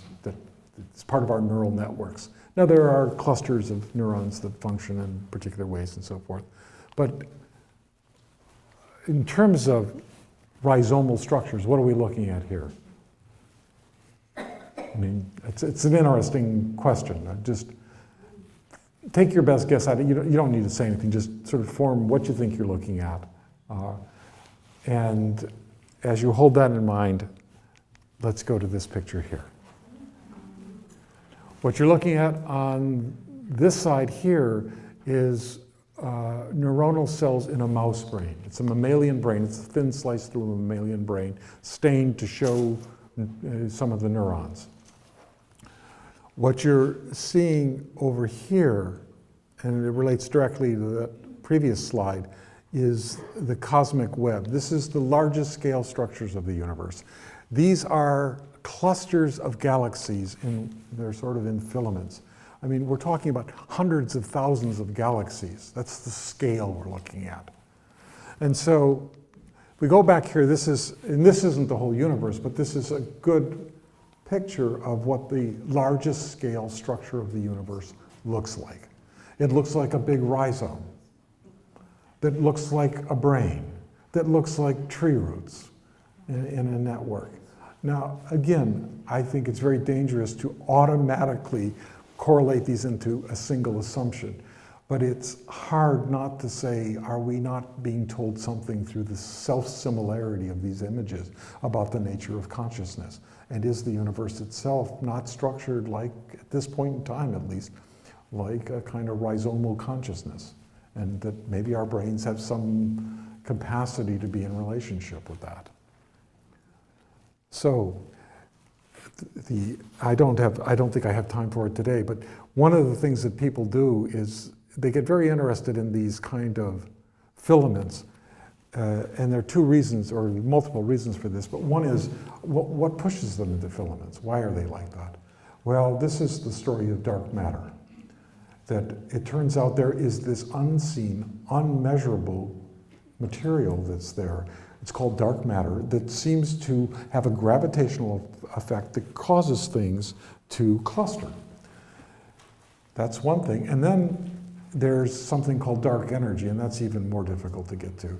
What dark energy is, it seems to only operate at the largest scales, and it's about nothingness. The more nothingness, the more dark energy there is.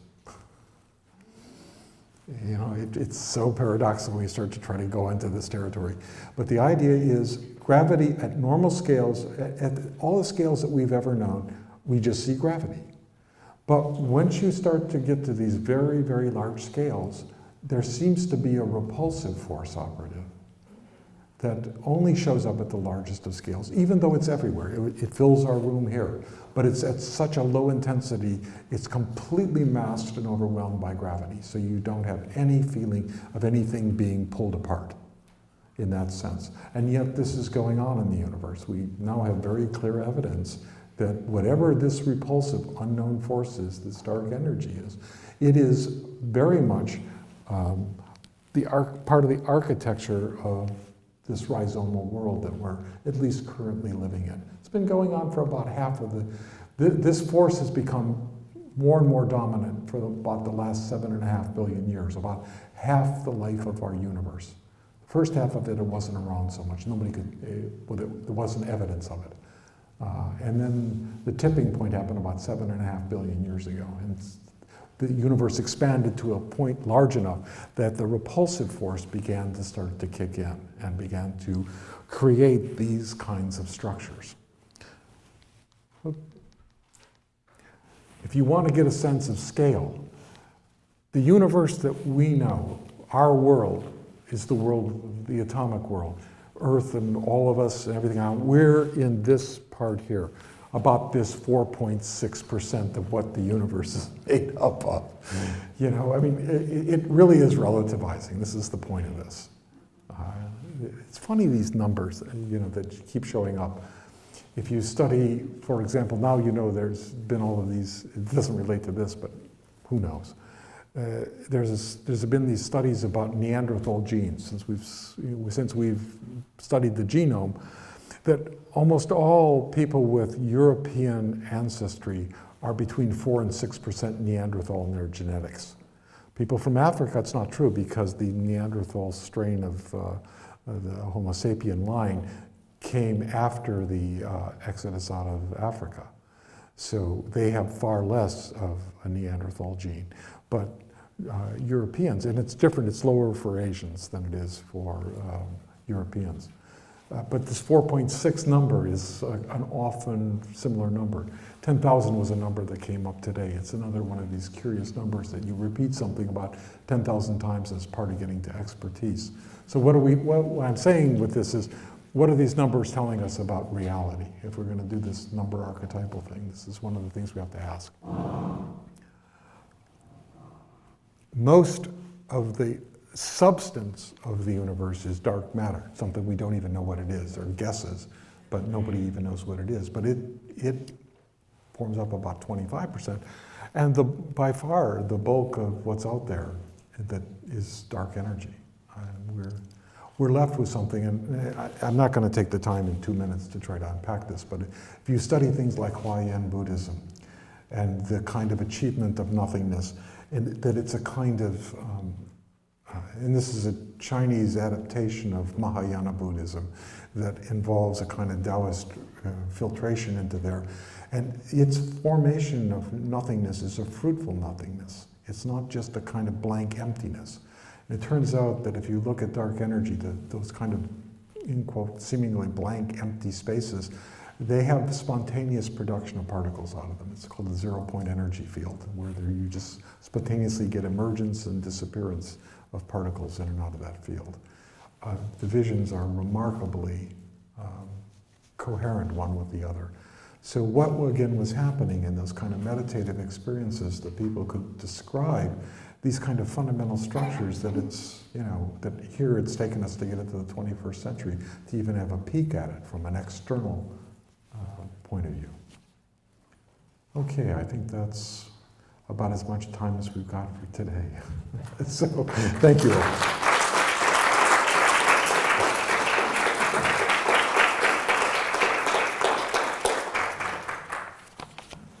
Yes, Chia. Yeah, Jim, I have a question about your thoughts, if you have any thoughts on artificial intelligence and consciousness? Yeah, oh boy. Potential for consciousness out of that? Yeah, that's a huge question. I mean, you know, one of the things, at least going to MIT, they have an affective computing lab there. And when you link that with the neuroscience, one of the things you begin to realize that anything that we're calling consciousness seems to require some kind of emotional base. And that's one of the questions, is the designing of things that have a kind of emotional responsiveness to the world. The challenge, of course, the Turing, you know, the Turing test, Alan Turing, is if you're put in communication where you can't see something, can you tell whether it's human or not? If a machine can pass that test, then it necessarily seems to have a kind of consciousness of its own. And what is silicon consciousness? How does that relate to carbon consciousness? I mean, we think we're designing machines, but at what point do these kinds of developments suggest that there's a kind of creation of something beyond our own capacity? Just because I invent something doesn't mean I own it in the sense of completely understand and can describe it. Yeah, I think it has an autonomy possible of its own. So, yeah, I mean, are there multiple forms of consciousness available in the universe? Is the universe conscious? I mean, is it in some way this? No answers, obviously. Yeah, I was thinking about that, the game, the Go. Yes. You know, when they use that computer to play against human, Mm-hmm. and as the game evolved, move on, The learning. the computer began to learn from the human. Yeah. Like it evolved just in weeks. Yes. I mean, you know, science fiction has also been a place where a lot of these kind of artistic fantasies often jump ahead. Her. The film Her was another one, you know, about this computer starting to hold multiple relationships. It's a very fascinating, there's been a whole series of films in the last 5 years or so that are touching on exactly this, that we would call it artificial. I mean, and I think that's already a human bias, quite frankly. You know, that's to presume I've got the real thing, that's the fake.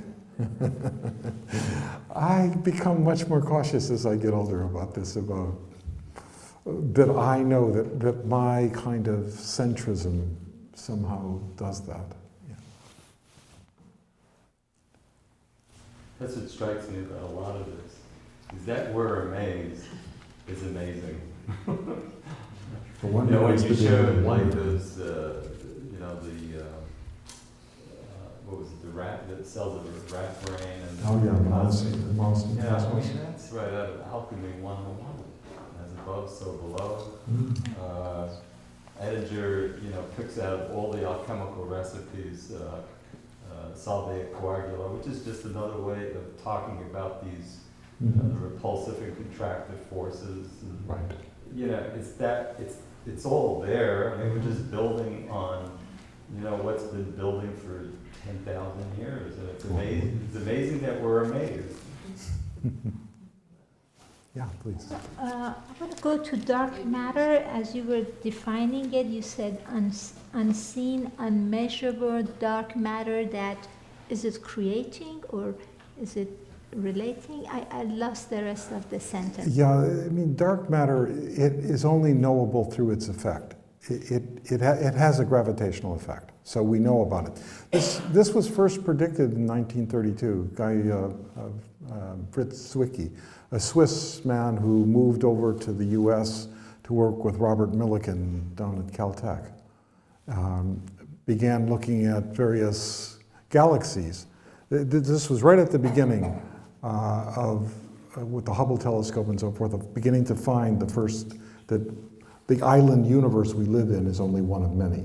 I mean, at first that was supposed to be the whole universe, and now in the early 1930s, they began to realize, oh my goodness, that picture is really teeny, that we're in a much bigger box than we had thought. And Zwicky started to do calculations based on Einstein's theory of relativity.